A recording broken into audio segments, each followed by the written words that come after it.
그럼 먼저 오늘 토론회를 공동 주최하신 더불어민주당 천안을 국회의원 박완주 의원님의 인사 말씀을 듣도록 하겠습니다. 네, 안녕하세요.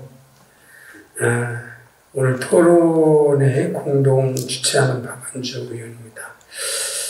먼저 의미 있는 토론에 함께해 주신 우리 안우영, 오용훈, 강득구, 서동용, 윤용덕 의원님께 감사드리면서 또한 사교육 걱정 없는 세상에 정지영, 홍민정 공동대표님을 비롯한 오늘 이 자리를 위해 함께 준비해 주신 모든 분께 감사의 말씀드리겠습니다.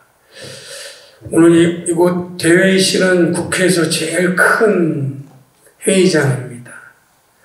아마 코로나19가 아니었으면 이곳이 꽉 차게 우리 플로어도 꽉 차고 함께 할 수 있는데 마침 또 코로나19가 수도권 방역 2단계가 돼서 아주 제한적으로 10분만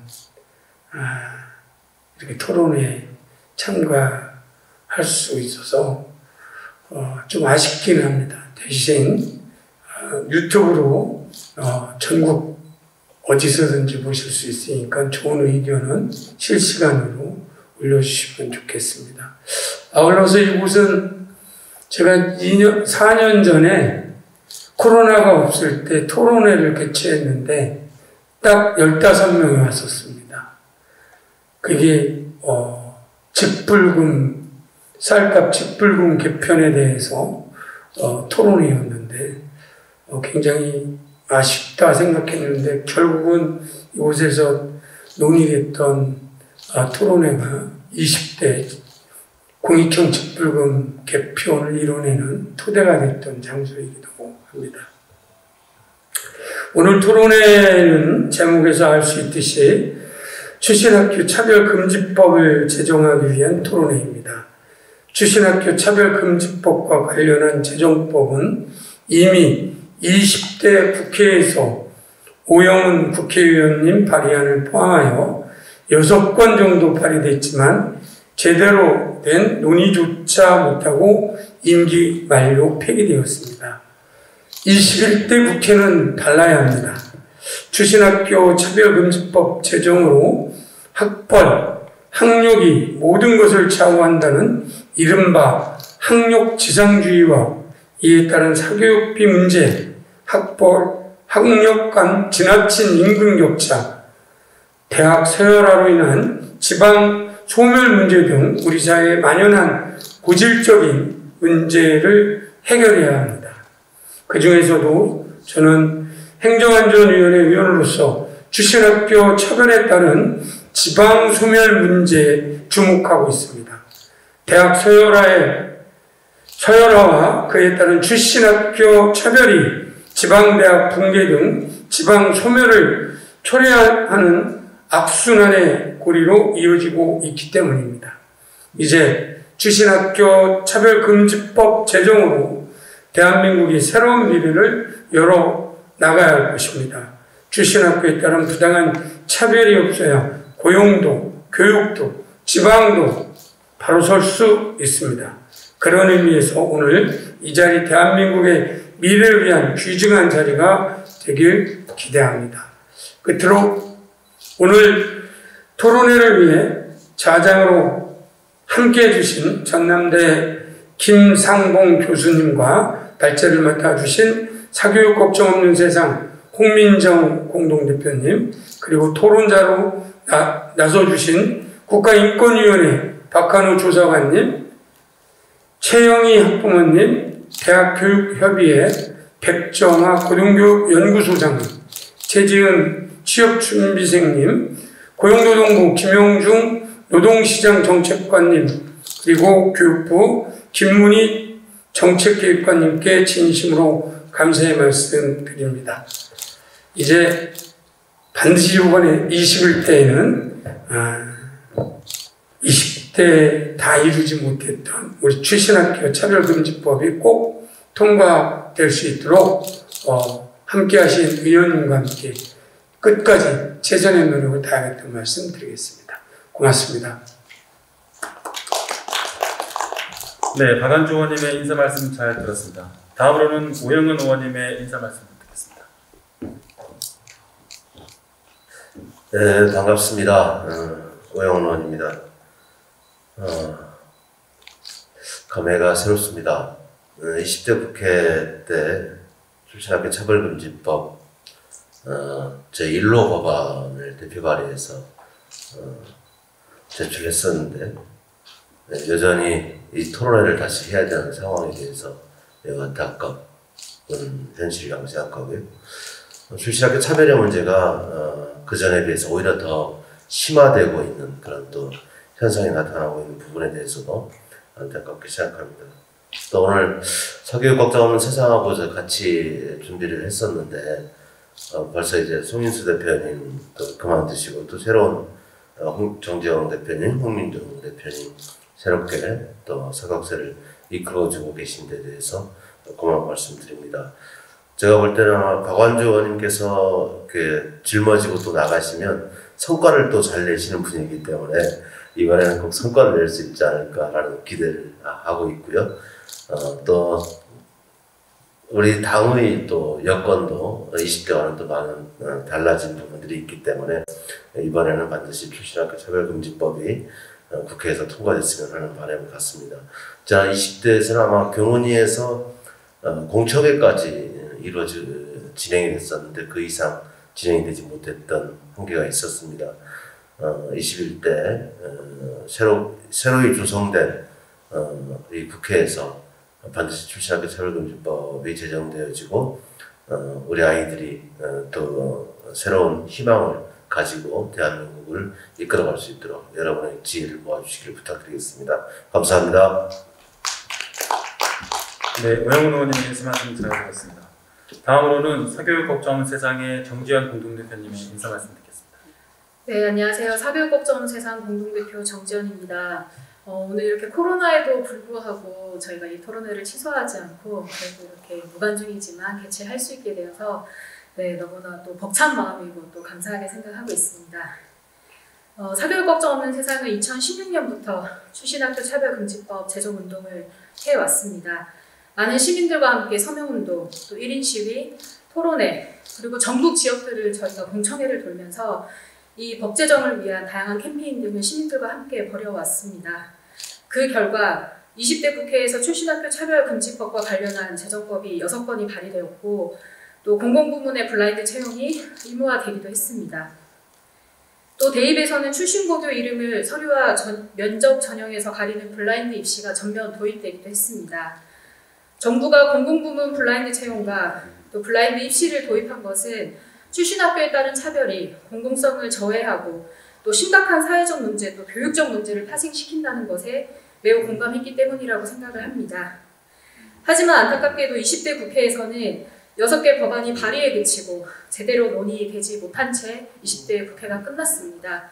그래서 저희 단체와 또 이 법 제정을 지지하는 시민들께서는 21대 국회가 어서 문을 열어서 이 법안을 다시 다뤄주기를 기다려왔습니다.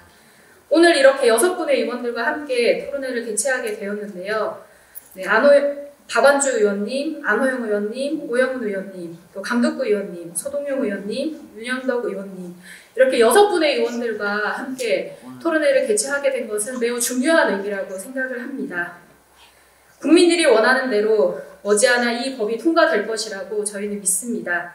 21대 국회가 진정 고통받는 학생, 청년, 학부모들을 위해서 일하는 국회가 될 수 있도록 6분의 의원들께서 힘써주시기를 부탁드리고요. 코로나에도 불구하고 강주에서 또 올라와 주신 김상봉 교수님과 또 여러 패널들께 또 감사의 마음을 전합니다. 감사합니다. 네, 말씀 감사합니다. 오늘 행사를 공동 주최해 주신 안호영 의원님과 윤영덕 의원님, 소동영 의원님께서는 상임 일정 등 부득이하게 참석을 하지 못하셨습니다. 서면 축사로 가름하겠습니다. 2부 발제는 사교육 걱정 없는 세상의 홍민정 대표님께서 하시겠습니다. 네, 잘 들으십니까? 네. 발제를 맡은 출신학교 차별실대화 법 제정의 취지 발제를 맡은 사교육 걱정 없는 세상 공동대표 네, 홍민정입니다. 앵글이 안 맞아서. 먼저 이 출신학교 차별금지법 제정을 위한 토론회를 개최해 주신 여러 국회 의원분들께 진심으로 감사를 드립니다. 사실 이 출신학교 차별금지법 제정은 저희 단체의 존재 이유, 미션과 굉장히 밀접하게 연관이 되어 있기 때문입니다. 이에 대한 좀 자세한 말씀을 저희 운동 배경에서 말씀을 드리고요. 일단 발제를 시작하도록 하겠습니다.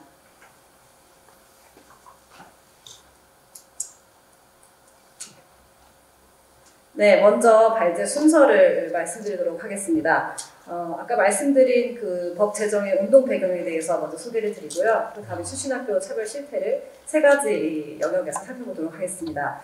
그리고 법 제정의 필요성, 그리고 법 제정의 타당성과 주요 내용을 살펴보고 마치도록 하겠습니다. 네, 출신학교 차별금지법의 제정 운동 배경을 먼저 말씀드립니다. 사실 매년 많은 학생들이 입시 경쟁과 사교육 고통으로 인해 안타까운 선택들을 하고 있습니다. 그리고 이 선택들을 야기하는 이 입시 경쟁과 사교육 고통의 심각성을 가늠할 수 있는 척도인 사교육비 증가는 계속해서 증가 추세입니다. 그래서 이 문제를 좌시하지 않고 시민들의 힘으로 입시 경쟁과 사교육 고통을 해결하고자 사교육 걱정 없는 세상이 2008년 창립하게 됩니다. 네, 저희가 창립 이래 이 사교육 고통과 이 경쟁교육의 고통의 유발 요인이 무엇인지 분석을 하였습니다.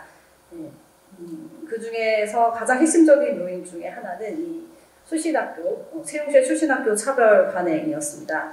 그래서 우리는 이것을 해결하기 위한 특단의 대책들을 정부와 국회에 계속해서 요구해 왔습니다.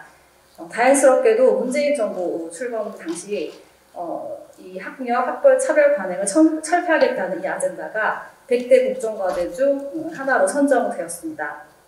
또한 작년 이맘때였습니다. 당시 대변인이었던 고민정 의원님께서 이 사회의 공정성 개선에 대한 요구가 굉장히 강력하다. 그래서 그 공공부문의 공정채용을 확립하고 민간에 확산하는 방안을 마련하겠다라고 밝히기도 했습니다. 이와 같은 맥락에서 20대에서 국회에서 출신학교 차별금지법 발의안이 굉장히 많이 상정되었습니다.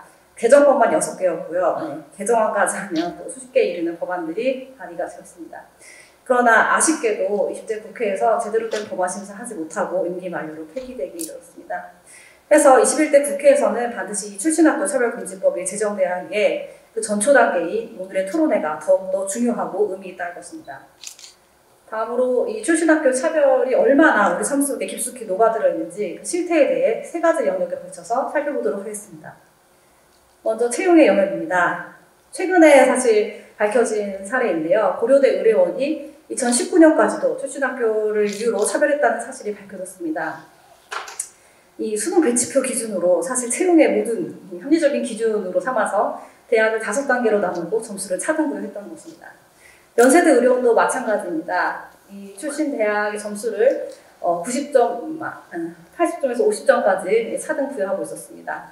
그리고 이 서류 전형 요소에서 다른 요소들보다 대학 성적이나 어학 능력, 가산점에 비교해 봤을 때 훨씬 더 높은 배점을 부여하고 있는 것을 알 수가 있습니다. 따라서 다른 요소들을 아무리 노력했더라도 이 출신 대학 점수에서 차이가 나면 극복하기 힘든 간극이 벌어지게 되었던 것입니다. 네, 다음으로 기업의 출신학교 차별입니다. 하나은행 사례를 보겠습니다. 하나은행은 최종 면접 점수까지 소위 말하는 명문대 출신 탈락 예정자들의 점수를 올리고 소위 좀 더 낮다고 평가를 받는 대학들의 학생들의 합격 점수를 내려서 최종 탈락시켰습니다. 이것들에 대해서 규탄하는 기자회견을 저희가 가졌었고요. 홈앤쇼핑에서도 마찬가지로 출신학교를 이유로 25점부터 10점까지 점수를 차등 배분하였습니다. 신한은행에서는 최상위 그룹대에 있는 학점을 좀 완화해서 기준을 삼았고 그 지방소재대 같은 경우에는 학점을 굉장히 엄격하게 요구했습니다. 그래서 이 조건을 충족하지 못하면 자기소개서 심사 없이 탈락시켰습니다. 서울대학 병원도 마찬가지로 2013년부터 2017년까지 출신학교 등급을 나눠 가중치를 부여했습니다. 입시 영역을 살펴보겠습니다. 한양대 로스쿨에서 신입생들을 뽑을 때 서류 종합 평가 기준이 발견이 되었습니다. 이 성실성 항목으로 이 출신학교를 5등급으로 나눠서 점수를 차등 부여했던 사실을 확인할 수가 있습니다. 좀 더 자세히 보시겠습니다. 이 스카이 출신 대학들 같은 경우에는 70점 만점을 줍니다. 그리고 이 D등급은 기타, 비법 출신자, 비법학 전공자들에게 이 42점을 주었던 것입니다. 그런데 문제는 보시면 성실성의 항목으로 이 점수를 부여했습니다. 과연 진짜 이 스카이 출신의 학생들과 기타 비법의 학생들이 성실성에서 얼마나 차이가 있는지 확신할 수 있는 지표라고 생각하십니까? 사실 이 등급은 이 대학 입학 이후에 그 이전에도 어떤 성실적인 노력을 했더라도 출신 학교로 재단하고 있는 결과를 보여주고 있는 것입니다. 다음으로 학생부 종합전형 수시에서 대입에서 출신 학교 특정 고교 유형을 했다는 정황이 존재했다는 사실을 말씀드리겠습니다. 교육부가 작년에 13개 대학의 전형 결과를 분석을 해서 발표를 했습니다. 이 발표에 따르면 지원자 합격자의 평균 내신 등급이 일반고, 자사고, 외고, 국제고, 과학고 순이었습니다. 즉 같은 등급을 맞았다고 하더라도 과학고 출신자들을 더 점수가 높게 해석을 했다는 것입니다. 또한 사실상 특정 고교 학생들을 우대하는 전형을 운영하기도 했습니다. 일부 특기자 전형 중 일부는 어학, 과학 등을 평가했는데요. 이에 따라서 비대학 사례를 보시면 이 특기자 전형의 외고 국제고 합격생이 68%를 넘었습니다. 그리고 과거 영재고 학생 같은 경우에는 70%를 넘었습니다. 따라서 특정 유형의 학교 학생들을 유리하게 더 많이 선발하겠다라는 의도를 의심해 볼 수밖에 없는 상황이었습니다. 다음으로 일상에서 출신학교 차별입니다. 군단위 지자체 장학재단의 명문대 진학 장학금에 대해서 사교육 법정원회사는 인권위에 진정을 했습니다. 그 결과 인권위는 평등권 차별 행위이다라는 결정을 했습니다. 이후에 다시 이 38개 지자체를 조사했습니다. 그 결과 8곳은 명문대 진학 장학금을 폐지했지만 30곳은 유지하고 있었습니다. 또 문제는 서울대 등 특정 대학 진학의 경우에는 장학금을 훨씬 더 많이 주고 있었고, 그리고 장학금을 부여하는 기간도 타 장학금에 비해 엄격한 차등을 주고 있었습니다. 이 완주군 장학금 실체를 보시면요, 이 명문대 진학 장학금 같은 경우 한 학기에 500만 원씩 1년에 1000만 원을 지원합니다. 그런데 지역 대학 진학했을 경우에는 200만 원 1회 배치 장학금을 지급했습니다. 5배의 차이를 두는 이유, 합리적인 이유를 찾아보기가 힘듭니다. 다음으로 학교와 사교육기관의 진학 실적 현수막입니다. 2016년 인권위는 학교 현수막이 학교 차별을 이야기하는 비교육적 광고수단이다, 자제해야 된다라는 성명을 발표합니다. 그러나 일부 학교 및 사교육기관은 아직도 여전히 학교 현수막을 내걸고 있습니다. 네, 일반 학교에서 이렇게 학교 현수막을 내건 모습이고요. 학원에서 합격 게시물을 걸었습니다. 그리고 이 광고는 이 학생들의 얼굴까지 5개의 광고로 게시했는데요. 학생들의 초상권이나 그리고 개인정보, 침해 소지까지 있는 상황으로 보입니다. 동의하지 않았다면 프로시가 더 짙어지겠죠. 네, 세 번째로 서열화를 주장하는 언론입니다. 사실 법에 따르면 언론은 인간의 존엄과 가치를 존중해야 된다라는 책무를 부여하고 있습니다. 그러나 이 학벌 차별 문제에 있어서는 조장하는 모습이 보입니다. 서울대 출신의 뇌생남, 뇌생녀, 연예인 서열을 매기고 있고요. 그리고 어떤 부부가 좋은 학교를 나왔기 때문에 호감을 받는, 칭송하는 그런 어조로 헤드를 뽑은 것을 찾아볼 수 있습니다. 인간의 존엄과 가치 존중보다 학벌 문제에 대해서 있어서는 부추기거나 비판 없이 호기심을 강조하는 측면에서 접근하고 있음을 확인해 볼 수 있습니다. 다음으로 국회의원 선거입니다. 여기가 국회이기 때문에 더 눈여겨봐줬으면 좋겠는데요. 중앙선거관리위원회 홈페이지를 보시면 후보자의 경력이나 납세 실적, 전과 기록보다 출신 학교가 앞서서 소개되고 있습니다. 정말 이 후보자가 정말 의정활동을 잘할 것인지, 그리고 얼마나 청렴하고 도덕성이 있는 인물인지 볼 수 있는 납세 실적, 전과 기록보다 훨씬 더 우선해서 배치되어 있는 것을 확인해 볼 수 있습니다. 또한 공보물은 유권자가 있는 모든 집에 배송되는 홍보물입니다. 이 후보자를 알리는 홍보물에 빠지지 않는 것이 학력사항입니다. 경력보다 우선해서 배치해서 정보를 보여주고 있습니다. 다음으로 이 법의 필요성을 살펴보도록 하겠습니다. 네, 세 가지를 한번 살펴보실 텐데요. 먼저 이 출신학교 차별에 대한 국민의 인식과 요구입니다. 첫 번째로 사교육 증가 원인이 무엇이냐라고 국민들에게 물어봤습니다. 그러니까 부동의 1위는 취업 등에 있어서 출신 대학이 중요하기 때문이라고 답했습니다. 그리고 이 사교육의 근본 원인이 무엇이냐라고 물었을 때 국민 10명 중 7명이 학벌 중심의 사회 구조 때문이다 라고 답했습니다. 이러한 국민들의 인식에 힘입어 사교육비는 계속해서 증가 추세입니다.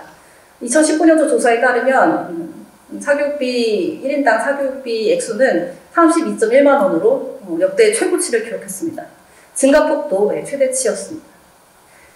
다음으로 이런 사교육비 추이에 따른 정말 사교육비 실태를 좀 찾아볼 수 있는 데이터를 말씀드리겠습니다. 우리가 희망고교 유형별 주당 사교육 실태들을 좀 조사를 했습니다.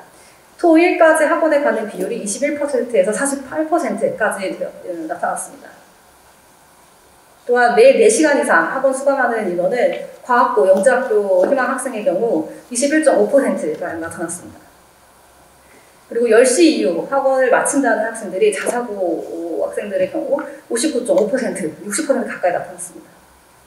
또한 5시간 이하로 수면할 수밖에 없는 학생들 3명 중 1명꼴로 나타났는데 외고 재학생들의 경우 3명 중 1명꼴로 나타났습니다. 이렇게 이 데이터를 종합해 봤을 때 6일 이상 학원에 수강하고 매일 4시간 이상 사교육을 받고 일요일까지 학원에 다니면서 심야 교습을 할 수밖에 없어서 결국엔 5시간 미만의 수면을 이룰 수밖에 없는 학생들이 55% 정도나 됩니다. 성인들의 노동 강도보다 훨씬 더 높고요. 학생들이 정말 어느 정도의 학습 노동에 시달리고 있는지 확인할 수 있는 방법입니다. 네, 수신학교 차별은 변별의 시중한 인식제도와 과도한 경쟁을 유발합니다. 2018년 OECD 국가 중 자살률 1위를 기록하고 있습니다. 청소년 자살률은 4년간 꾸준히 증가 추세입니다. 소년들을 이렇게 안타까운 선택에 이르게 하는 강력한 원인 중 하나는 성적과 학업 추세입니다. 계급화되어 버린 출신학교보다 더 높은 신분을 차지하기 위한 무한 경쟁이 학생들을 고통 속에 내몰고 있습니다. 다음으로 학교교육 내실화를 위해서 국민들이 어떻게 인식하고 있는지 살펴봤습니다. 이 학교교육 내실화를 위해서 필요한 과제가 무엇이냐라고 물었을 때 학벌 위주의 사회 체제를 개선해야 된다라는 응답이 27%나 되었습니다. 한국 리서치 여론조사도 마찬가지 이야기를 합니다. 이 대졸자, 고졸자의 차별, 서울소재대학과 지방대학의 차별, 명문대, 비명문대의 차별이 심하다라고 응답한 비율이 국민 10명 중 8명이나 되었습니다. 이런 학벌사회 해소를 위해서 국민들은 출신학교 차별금지법 제정을 선택했습니다. 국민 10명 중 8명이 이 출신학교 차별금지법 제정에 찬성했습니다.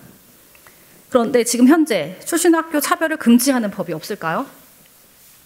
네, 있습니다. 대한민국 헌법 제11조 제1항은 모든 국민은 법 앞에서 평등하다. 그리고 누구든지 사회적 신분, 학벌, 학력, 출신학교에 있어서 처벌받지 아니한다라고 밝히고 있습니다.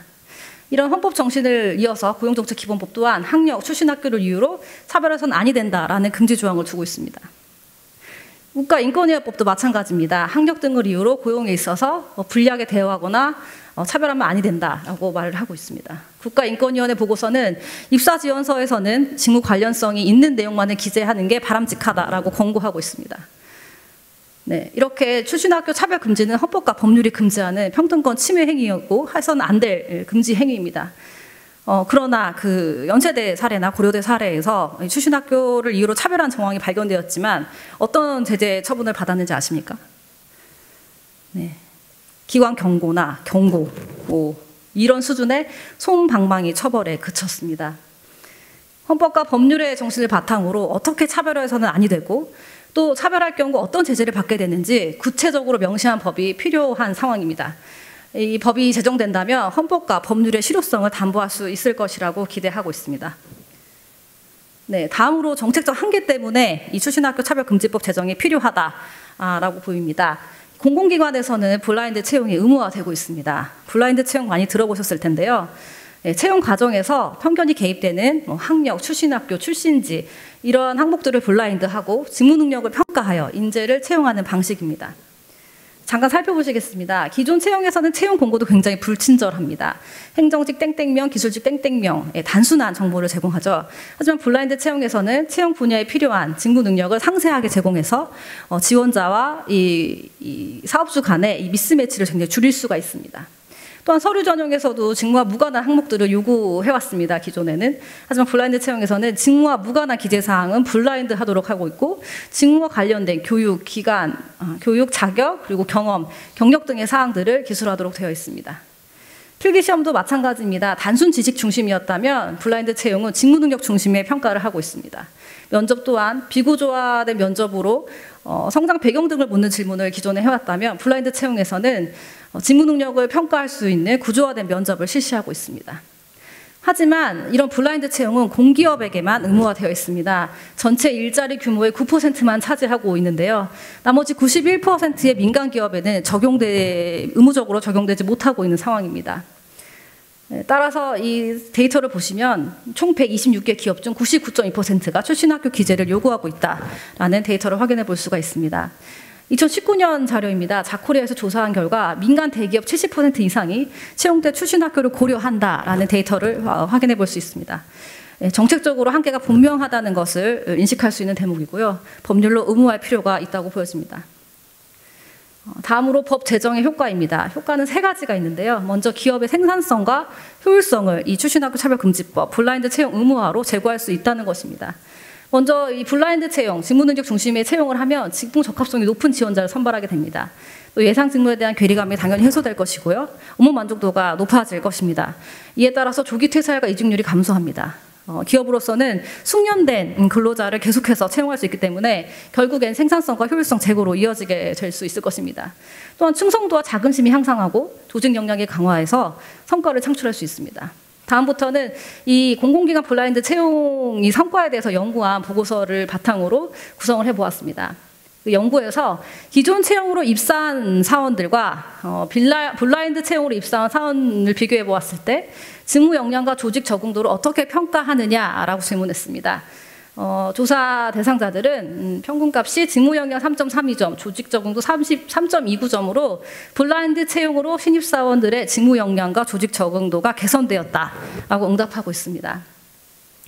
주택 도시보증공사의 사례입니다. 신입사원 연수 성적이 3.2점이나 상승했습니다. 그리고 신입사원 퇴사율도 1%대로 급감했습니다. 한국방송전파통신진흥원의 사례를 보시면 신규 직원의 다양성이 38.6%로 15.1%나 증가했다는 것을 확인해 볼 수 있습니다. 고졸 인력도 4명이나 증가했고요. 신규 직원 이직률도 1.4%대로 급감했습니다. 블라인드 채용 이후 다양성도 굉장히 제고되고 있는 상황입니다. 비수도권 대학 출신 비율이 4.7%포인트 증가했습니다. 또한 출신 대학 숫자도 2.8개나 증가한 상황입니다. 사실 다양성도 최근에 기업에서 많이 논의되는 기업의 성장 요소 중 하나입니다. 963개의 기업의 수익성 및 성장성 등을 분석한 결과 성과가 높은 상위 12%의 기업에서 여성 인력과 비주류 학교 출신 비중이 높은 것으로 나타났습니다.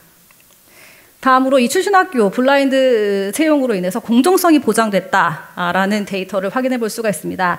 입사 담당자, 상급자, 그리고 신입사원들에게 이 채용 공정성이 결과적으로 느껴지냐 이런 것들을 질문했을 때 5점 만점에 4점이 훨씬 뛰어넘는 점수를 보이거나 아니면 4점에 가까운 점수를 부여했습니다.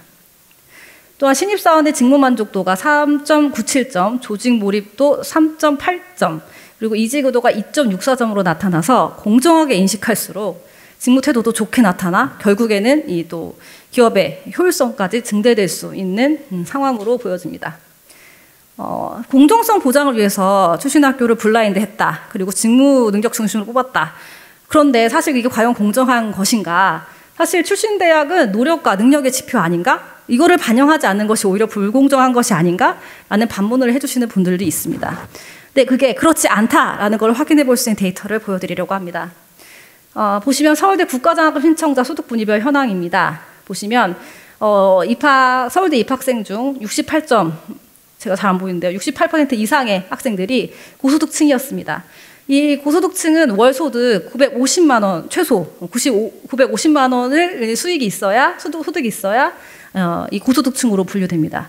이 950만 원의 소득이 어느 정도냐면요. 2017년 기준 상위 2% 연봉에 가깝습니다. 네. 능력과 출신학교 정보가 능력과 무관한 가정 경제적 요소가 많이 작용한 정보이다라는 것을 보여주는 데이터였습니다. 기업 인사 담당자들 그리고 많은 연구 결과가 출신학교는 직무 능력과 관련이 없다고 말하고 있습니다. 추신학교는 개개인의 능력을 보여준 타당한 평가 기준이 아니다. 그리고 19세 때 대학 입학에 반영되는 특정 교과 우수를 보여줄 뿐이다 라고 보여주고 있는 것입니다. 마이더스 IT라는 중견기업에서 이 대학의 순위별로 고성과자 분석을 했습니다. 처음 입사를 했을 때 대학 순위별로 1그룹은 25% 분포였고 2그룹은 36, 3그룹은 39%였습니다. 5년 뒤에 고성과자의 비율을 조사해 봤더니 1그룹에서는 5% 떨어졌고 오히려 3그룹이 5% 늘어났습니다. 미시간 주립대의 존 헌터 교수님은 학벌 좋은 사람이 일 잘할 확률은 20% 미만이다라고 밝히고 있고, 구글 전 인사 담당 부사장 라즐로북은 학벌이나 자격은 업무 능력과 전혀 상관이 없다라고 밝힙니다. 카카오 또한 최근에 가장 높은 성과를 내는 기업 중에 하나입니다. 카카오는 블라인드 채용 전형을 실시하고 있는데요. 최종 합격자 중 명문대 졸업자는 42명 중 1명에 불과했습니다. 심을 뽑아보니까 차이가 없다는 것입니다. 직무 관련성이 없는 요소를 완전히 배제하고 해당 직무와 관련성이 높은 역량을 적용하는 과정에서 합리성이 기업의 합리적 고용 시스템이 제고될 수 있다라고 보여지는 대목입니다. 다음으로 이 출신학교 차별금지법 제정의 타당성과 주요 내용을 살펴보시겠습니다. 근데 많은 분들이 이 출신학교 블라인드를 의무화했을 때 기업의 인사 자율성을 침해하게 되는데 이것이 가능한 것입니까? 라고 묻는 경우가 있습니다. 답을 드리기 위해서 먼저 헌법을 살펴보시겠습니다. 네, 헌법 제37조는 국민의 모든 자유와 권리는 국가 안전 보장, 공공복리를 위해서 법률로서 제한할 수 있다고 밝히고 있습니다. 단 제한하는 경우에도 자유의 권리의 본질적인 내용을 침해할 수 없다는 범위를 설정하고 있고요. 제119조는 대한민국의 경제 질서는 경제상의 자유와 창의를 존중하는 기본 원칙으로 하지만 경제력 남용을 방지하며 경제 주체 간의 조화를 이루기 위해서는 규제를 할 수 있다라고 단서를 또 달고 있습니다.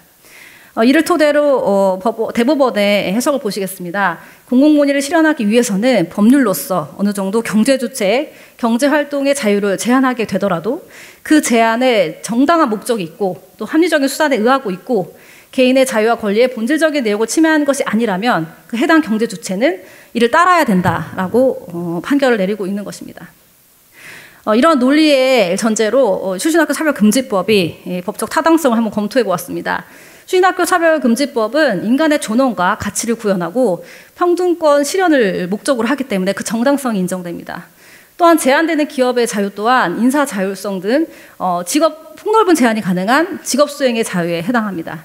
또한 합리적인 이유가 있을 시에는 출신학교와 학력을 보는 것을 제한하지 않는 데다 우선적으로 인권위에 권고를 하고 이걸 따르지 않았을 경우에 과태료를 부과했기 때문에 지나친 제한이라고 볼 수 없을 것입니다. 또한 이 벌칙 조항에는 악의적인 반복되는 차별 행위자에게는 형사처벌이 부여되게 되는데요. 이 장애인 차별금지법에서도 이 유사하게 이미 벌칙 조항을 적용하고 있습니다. 근데 해가 거듭될수록 이 벌칙 조항이 강화하는 방향으로 개정되고 있고 2015년은 이 조항에 대해서 위헌 제청의 시도가 있었지만 위헌 결정이 수용적으로 내려진 판결은 없습니다. 최근에 개정된 법을 보더라도 인사 자율성이 무제한 허용되지 않음을 보여줍니다. 이 채용 절차 공정화에 관한 법률을 보시면 제4조의 3이 개정되었습니다. 구직자의 용모,키, 체중 등 이 직무 관련성이 없는 정보를 수집하는 것을 하고 있습니다. 그리고 이를 어길 시에는 과태료를 부과하고 있는데요. 이 개정 사례를 보더라도 기업의 인사 자율성이 무제한 인정되지 않는 것을 확인해 볼 수가 있습니다. 직무 능력과 관련이 없는 개인정보를 채용의 근거로 삼는 것은 공공의 이익에 반하고 자율권 보장보다 공공의 이익에 더 중요하다라는 사회적 합의가 있었던 사례로 저희가 확인해 볼 수가 있습니다.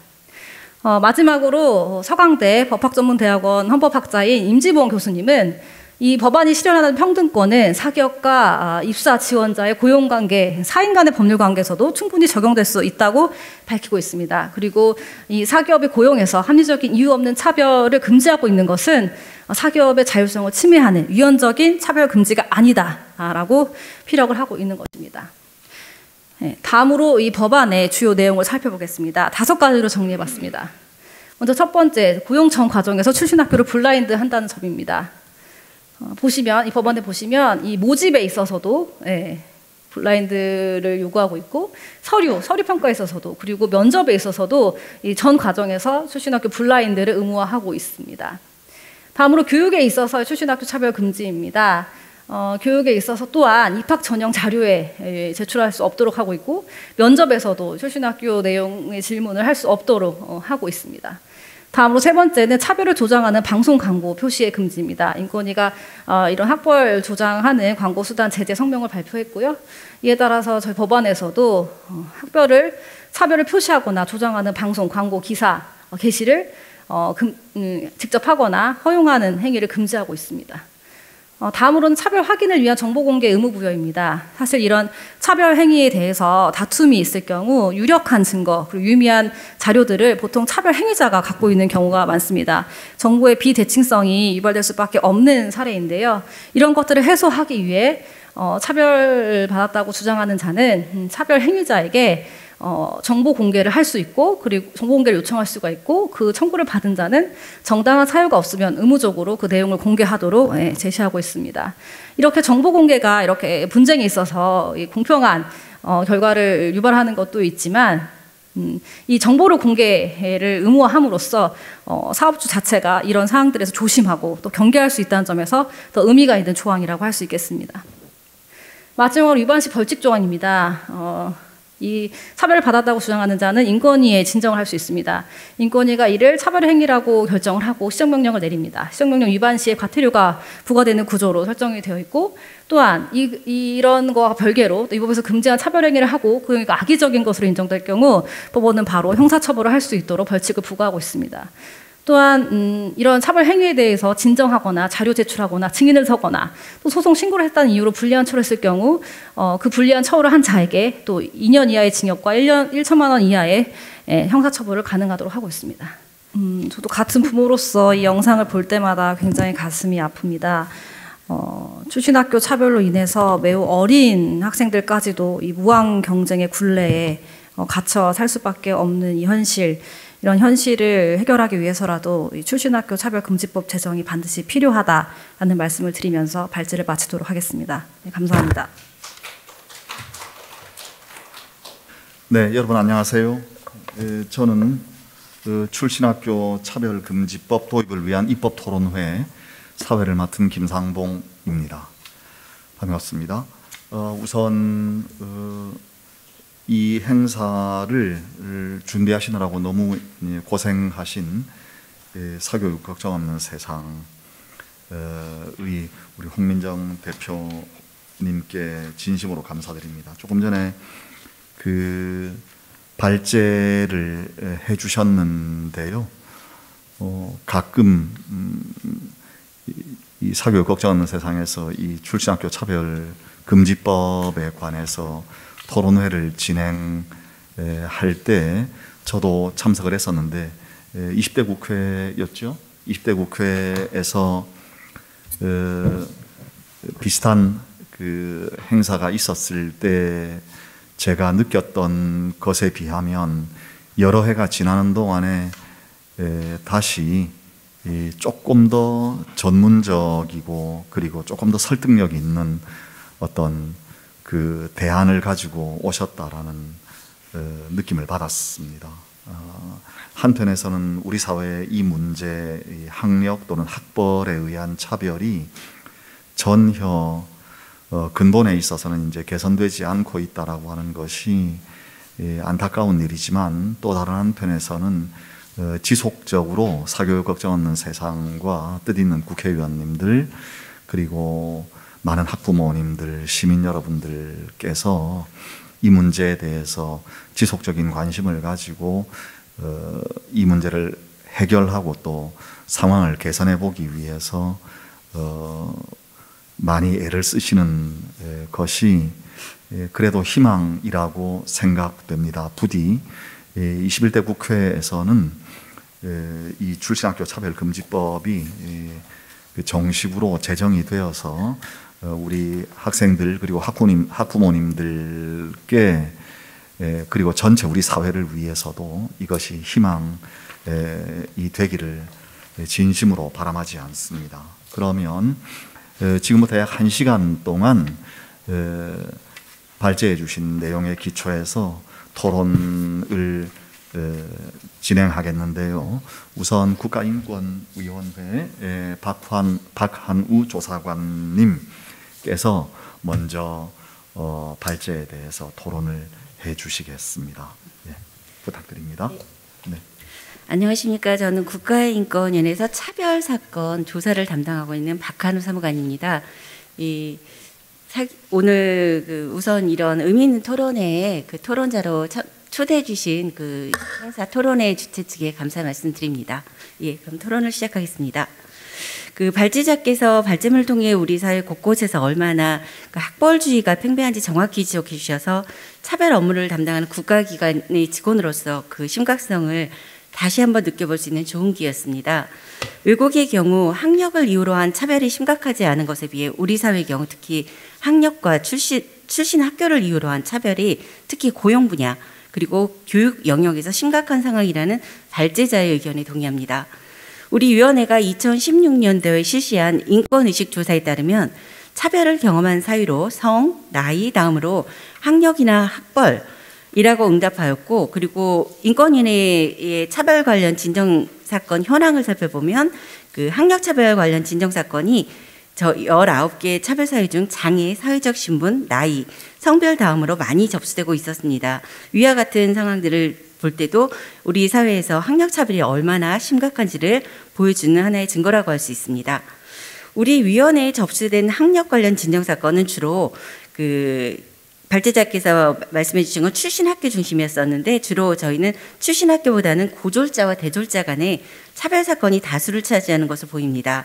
그리고 차별 영역으로서는 고용 영역, 그리고 재화 용역의 공급, 그리고 교육 훈련 등이고, 특히 고용 영역에서는 응시 자격 및 임금 분야에서의 차별 사건이 많이 접수된 것으로 분석됩니다. 이하에서는 우리 위원회가 학력 차별과 관련해 어떤 기준을 갖고 차별 판단을 하는지, 그리고 학력 차별과 관련된 주요 권고 및 의견 내용 등에 대해서 살펴보는 시간을 갖도록 하겠습니다. 우선 국가인권의 조사 대상을 보시면요. 국가인권위법 2조 제2조 제3호에 평등권 침해의 차별행위를 합리적인 이유 없이 학력 등 19개 사유 등을 이유로 고용, 재화 용역, 그리고 교육시설 등에서 이와 관련하여 특정한 사람을 우대, 배제, 구별하거나 불리하게 대우하는 행위라고 규정하고 있습니다.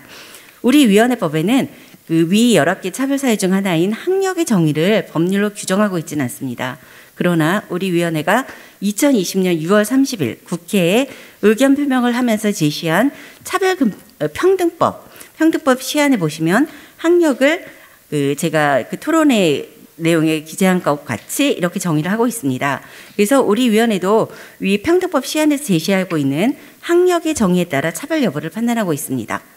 다음은 국가인권위원회의 학력차별 관련 공고와 의견 표명 내용에 대해서 좀 살펴보도록 하겠습니다.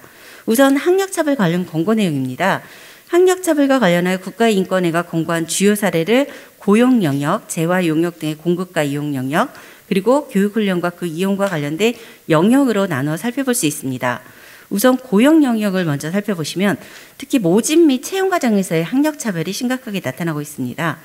모집 및 채용 과정에서 직무에 필요하다고 인정되는 합리적 기준 이상의 학력을 요구하는 것은 비록 해당 직무 수행이 필요한 기술과 자격을 보유했을 때 단지 사용자가 요구하는 학력 수준을 충족시키지 못한 자의 응시기를 박탈하는 것이므로 학력에 의한 차별에 해당됩니다. 구체적인 사례를 제가 몇 가지 준비해 봤는데요.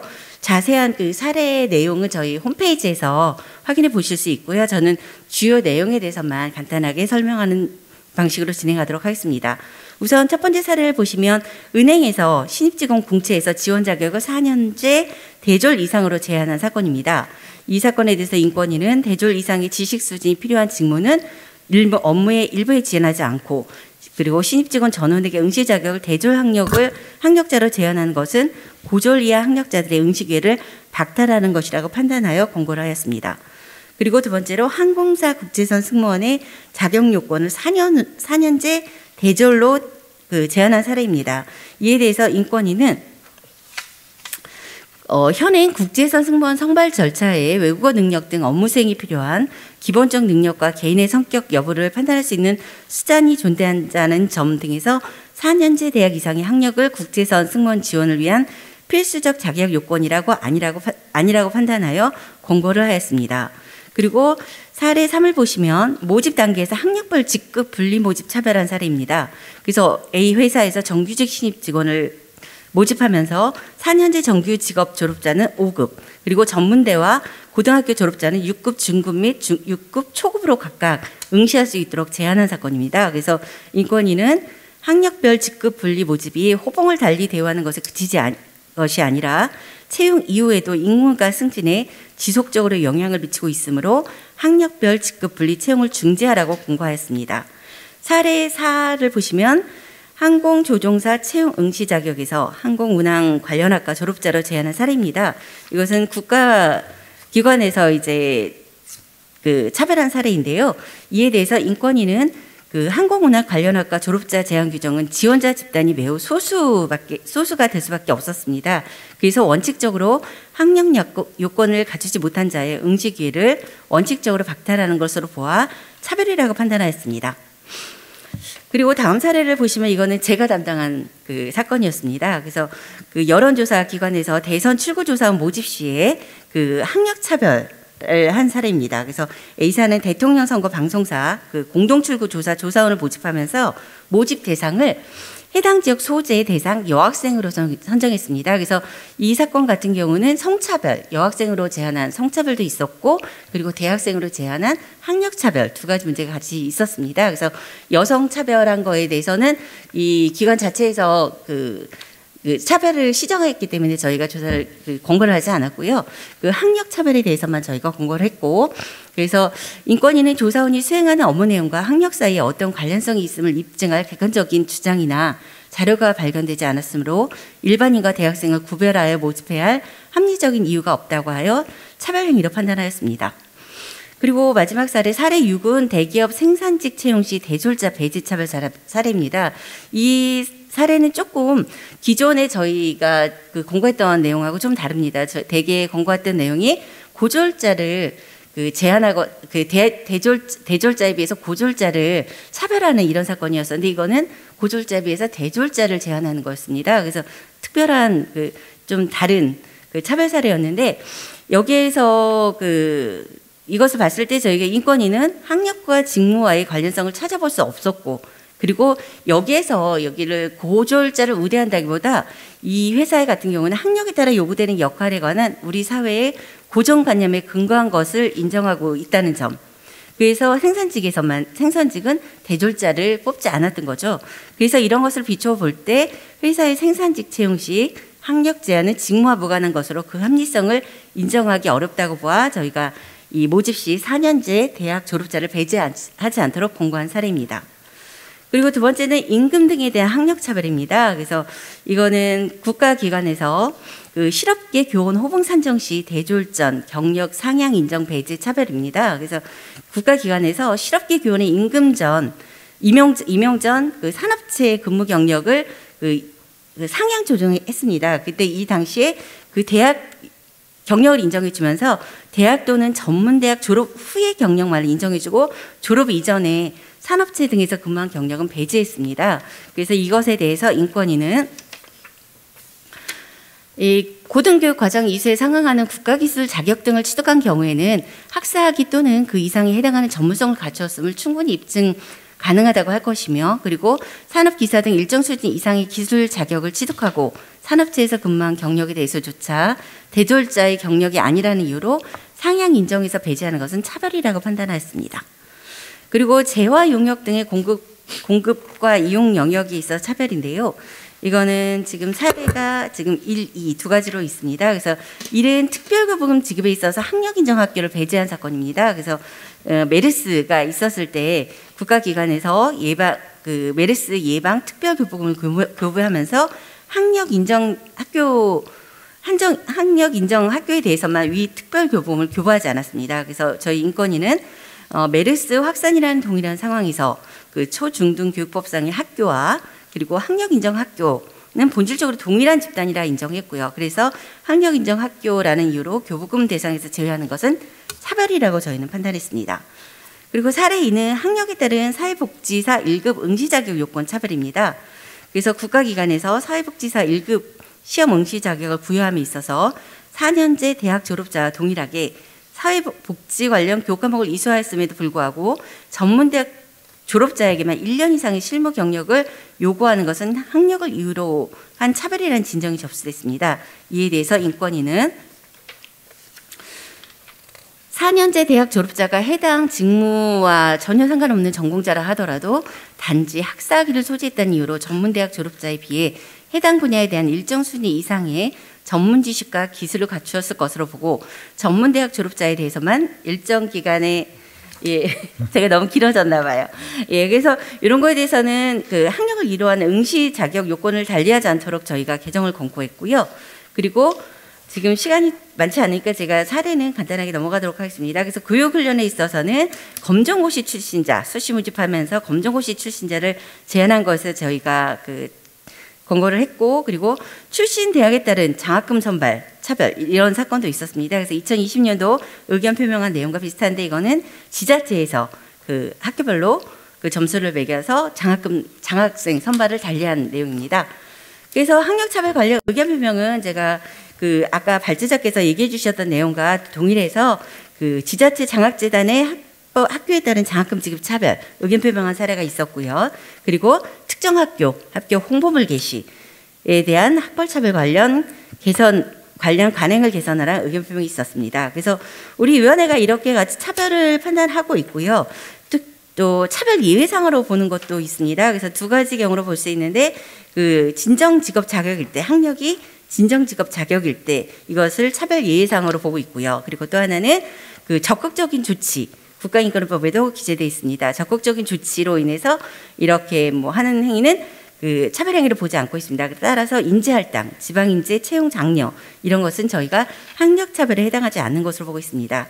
그래서 발제자께서 지적해 주신 바와 같이 각 국가의 법과 제도는 그 사회를 반영하는 것입니다. 그래서 우리 사회 학력과 출신 학교에 따른 차별 의식이 팽배하고 학력의 고용 영역 등에서 차별로 이어지는 심각한 상황이 있었기에 오늘과 같은 토론회가 개최된 것이라 봅니다.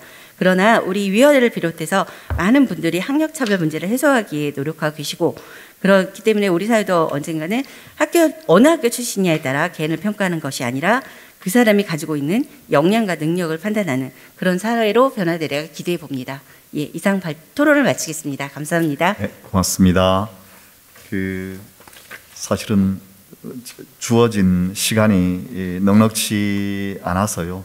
너무 죄송합니다. 박헌우 사무관님 발제는 사실은 이런 발제는 따로 그 자체로서 말씀을 드려야 될 만한 가치가 있는 내용인데요. 제가 사실 제초월하지 못하고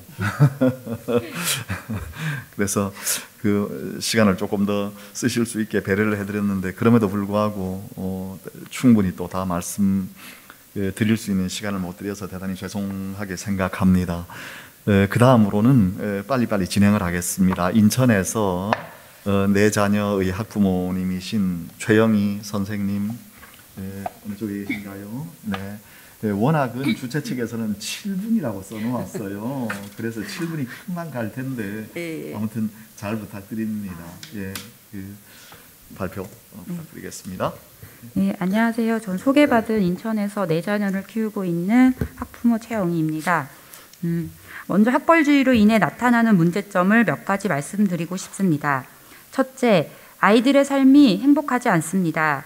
국영수 등 지식 중심의 수업으로 아이들을 주입시키다 보니 많은 아이들은 수업 시간에 엎드려 자고 있습니다.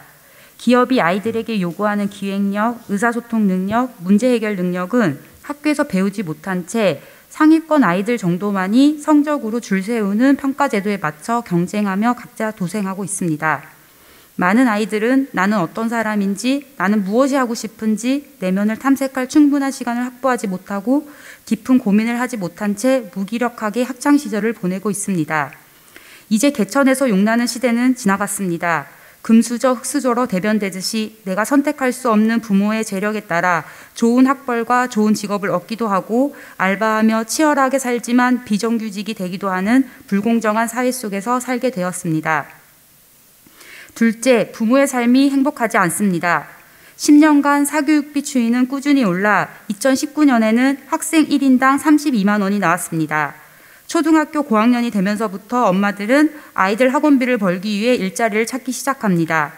영유아기에 아이들 키우며 여유가 없었던 엄마들은 아이들에게 손이 덜 가는 시기가 되면 다시 돈 벌러 나가면서 바쁜 생활을 하게 됩니다. 아빠들도 야근이며 투잡하며 더 많은 돈을 벌기 위해 애씁니다. 노후 자금은 나중 문제라며 아이들 좋은 대학에 보내기 위해 사교육비를 지출하고 있는 부모들, 맹모 삼천지교라고 강남으로, 송도로, 수도권으로 아이 교육을 위해 거주지를 무리하게 옮기고 있는 부모들은 에듀퓨어, 하우스퓨어로 두 어깨가 무거운 채 갑갑한 삶을 살고 있습니다. 부모들 역시 내가 진정으로 무엇이 하고 싶은지 내면을 탐색할 시간은 없고 이웃과 사회에 대해서도 무관심할 뿐입니다. 셋째, 우리 사회가 행복하지 않습니다. 우리 사회가 사교육비로 지출되는 총 비용이 작년 기준 21조라고 합니다. 21조란 큰 돈이 국가의 생산성을 높이고 국민의 행복한 삶을 위해 쓰이는 것이 아니라 내 아이가 입시 경쟁에서 뒤처지지 않기 위해 지출되고 있으며 많은 국민들이 행복은 뒤로 한 채 돈만을 벌기 위해 애쓰고 있다는 사실이 매우 비효율적이고 소모적입니다. 부모의 재력에 따라 대학 입시부터 뒤처져 좋은 학벌을 가지지 못한 청년들은 나의 능력은 검증받지도 못한 채 입사를 못하게 되기도 하고 직장에서 같은 일을 해도 낮은 임금을 받기도 하고 승진에 있어서도 기회가 박탈된다든지 고용에 대한 보장이 되지 않는다든지 노동 현장에서 차별을 직면하며 직장 내 갈등, 높은 이직률, 자살, 비혼, 무자녀와 같은 사회 문제가 발생하기도 합니다. 출신학교 차별금지법 제정을 위한 발제문을 보며 출신학교는 하나의 집단적 이미지이고 배경일 뿐 개인에 대한 평가는 그 개인을 중심으로 이루어져야 한다는 부분에 공감이 갔습니다. 학벌주의는 주객이 전도된 껍데기로 그 사람을 판단하는 것이라고 생각합니다. 학벌차별금지법 제정은 입시 경쟁으로 소모되고 있는 학교 교육이 나를 살피고 내가 좋아하는 일을 찾고 사회에 필요한 역량을 갖출 수 있는 인재를 키우는 교육으로 거듭날 수 있으며 공정한 노동시장을 만들어 서로에게 상처 주지 않고 협업을 하고 자기 능력을 발휘하며 생산성을 높일 수 있는 견인차 역할을 할 것이라고 생각합니다. 21대 국회는 국민들이 좀 더 행복한 삶을 살 수 있도록 학벌차별금지법 제정을 꼭 이루어 주시길 간곡히 부탁드립니다. 네, 대단히 고맙습니다. 그 다음 순서로 바로 넘어가겠습니다. 대학교육협의회 고등교육연구소장으로 계시는 백정하 박사님 모시겠습니다. 네, 좀 전에 소개받은 대기업의 백정하입니다.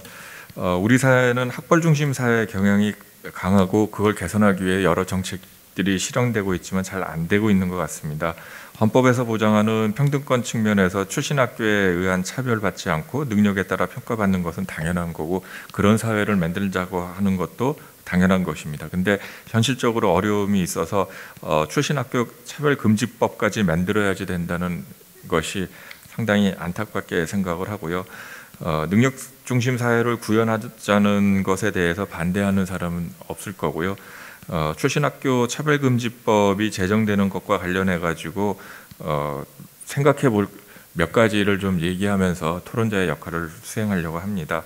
일단 지난 국회에서 제정을 시도하다가 제정되지 못한 이유가 있을 것으로 생각합니다.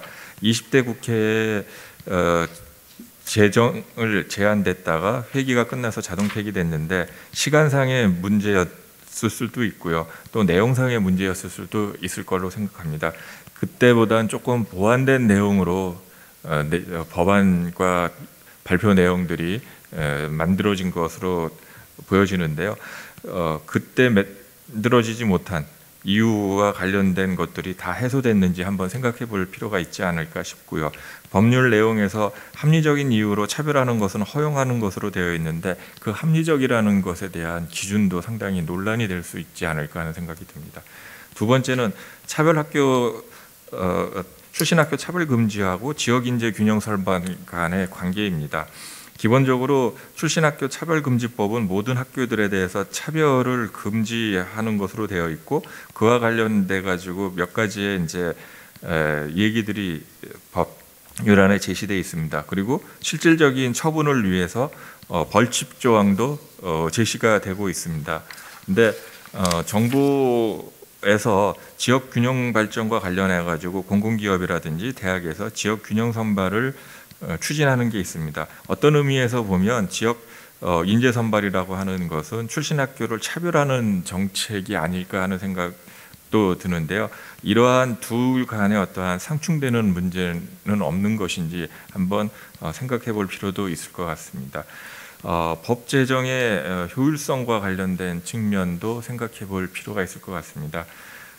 우리가 가지고 있는 문제를 해결하기 위해서 법을 제정하고는 있는데 그와 관련된 취지나 그 상황을 이해하지 못하는 것은 아니지만 법을 만들었을 때 의도했던 성과가 얼마나 만들어질 수 있을까, 또 혹시라도 이 법 제정으로 인해서 또 다른 어떤 왜곡이나 편법이나 새로운 문제들은 발생하지 않을까 하는 문제도 생각을 해봤습니다.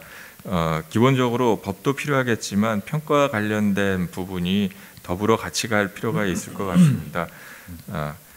평가를 통해서 개인이 가지고 있는 능력과 역량을 평가하고 그에 상응되는 보상이 제공되는 것이 동시에 가야 원하는 성과를, 법 제정과 관련된 효과를 얻을 수 있지 않을까 생각을 합니다. 다음으로는 민간 기업의 이제 역량 측면입니다. 출신학교 금지법과 관련해 가지고는 국가 직무 능력 표준에 기반을 한 채용이라든지 운영을 제한을 하고 있습니다. 기본적으로 과도하고 무분별한 스펙 쌓기를 방지하고 직무 역량을 갖추도록 한다는 측면에서 의미 있다고 생각을 합니다. 근데 블라인드 채용과 관련된 부분은 많은 시간과 경비를 필요로 합니다. 일정 규모의 공공기관이라든지 기업 같은 경우는 블라인드 채용이 가능하지만 대부분의 많은 기업체들이 가능할까? 그 다음에 특히 중소기업과 관련된 측면에서 이런 부분이 가능할까 하는 생각을 해봅니다. 현실적으로 많은 시간과 경비가 필요로 하는 부분에 대해서 강제하는 측면은 없는가 하는 것과 기본적으로 중소기업이라든지 일반 대기업이 아닌 일반 기업들에서 채용과 관련된 과정에서 필요로 하는 정보를 제공해 주는 노력이 병행돼야 되지 않을까 생각을 합니다. 마지막으로 이제 교육기관과의 관계인데요. 교육기관이 해야지 될 일을 못하고 있어서 어떻게 보면 밖에서 출신학교 차별금지법을 만드는 것은 아니니까 하는 생각을 해봅니다.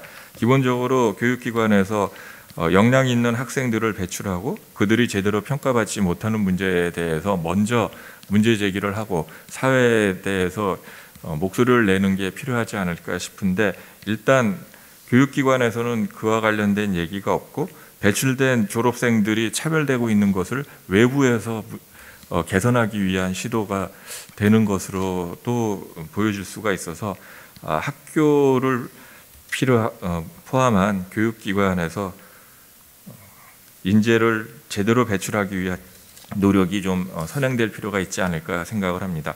우리나라의 높은 교육열이 문제가 되기도 하지만 또 그것이 있기 때문에 현재까지 발전하지 않았나 생각을 합니다. 차별금지법에 대한 논의가 능력중심 사회를 만들고 사회를 발전시키는 하나의 과정이 될 것으로 생각을 하고요. 법 제정과 더불어 가지고 사회 문화 인식에 대한 개선이 함께 이루어져야 되지 않을까 생각을 합니다. 감사합니다. 네, 고맙습니다. 살짝 이제 결이 다른 이 새롭게 추진하고 있는 법에 대한 어떤 염려가 될 만한 사항을 말씀해 주셨는데요. 모든 일에 양면이 있기 때문에 이런 목소리도 경청하는 것이 당연히 필요한 일이라고 생각합니다. 다만 충분히 우리가 시간이 있어서 토론을 할 수 있으면 좋겠는데 이게 어떻게 될지 모르겠네요. 어떻든 빨리 이제 넘어가서 또 그 말씀을 먼저 듣고 말씀을 나누도록 하겠습니다. 그 다음 순서는요. 지금 취업 준비 중이라고 하시네요. 대학생인 최지은님 어디 계신가요? 어느 쪽에? 예, 부탁드립니다. 예, 역시 7분이라고 하니까 가능한 한 짧게 좀 잘 일목요연하게 말씀해 주시면 고맙겠습니다. 네. 안녕하십니까. 저는 청년 토론자 최지은입니다. 현재 대학교 졸업을 앞두고 있는 학생이자 또 취업 준비생이기도 합니다. 출신학교 차별금지법 입법 토론자로 함께할 수 있어서 영광입니다. 출신학교 차별금지법안에 깊이 공감하며 오늘 논의와 앞으로 있을 입법을 통해 우리 사회가 더 나은 사회로 나아갈 수 있길 바랍니다. 저의 이야기가 우리 사회 모든 청년의 목소리를 대표할 수는 없을 것입니다.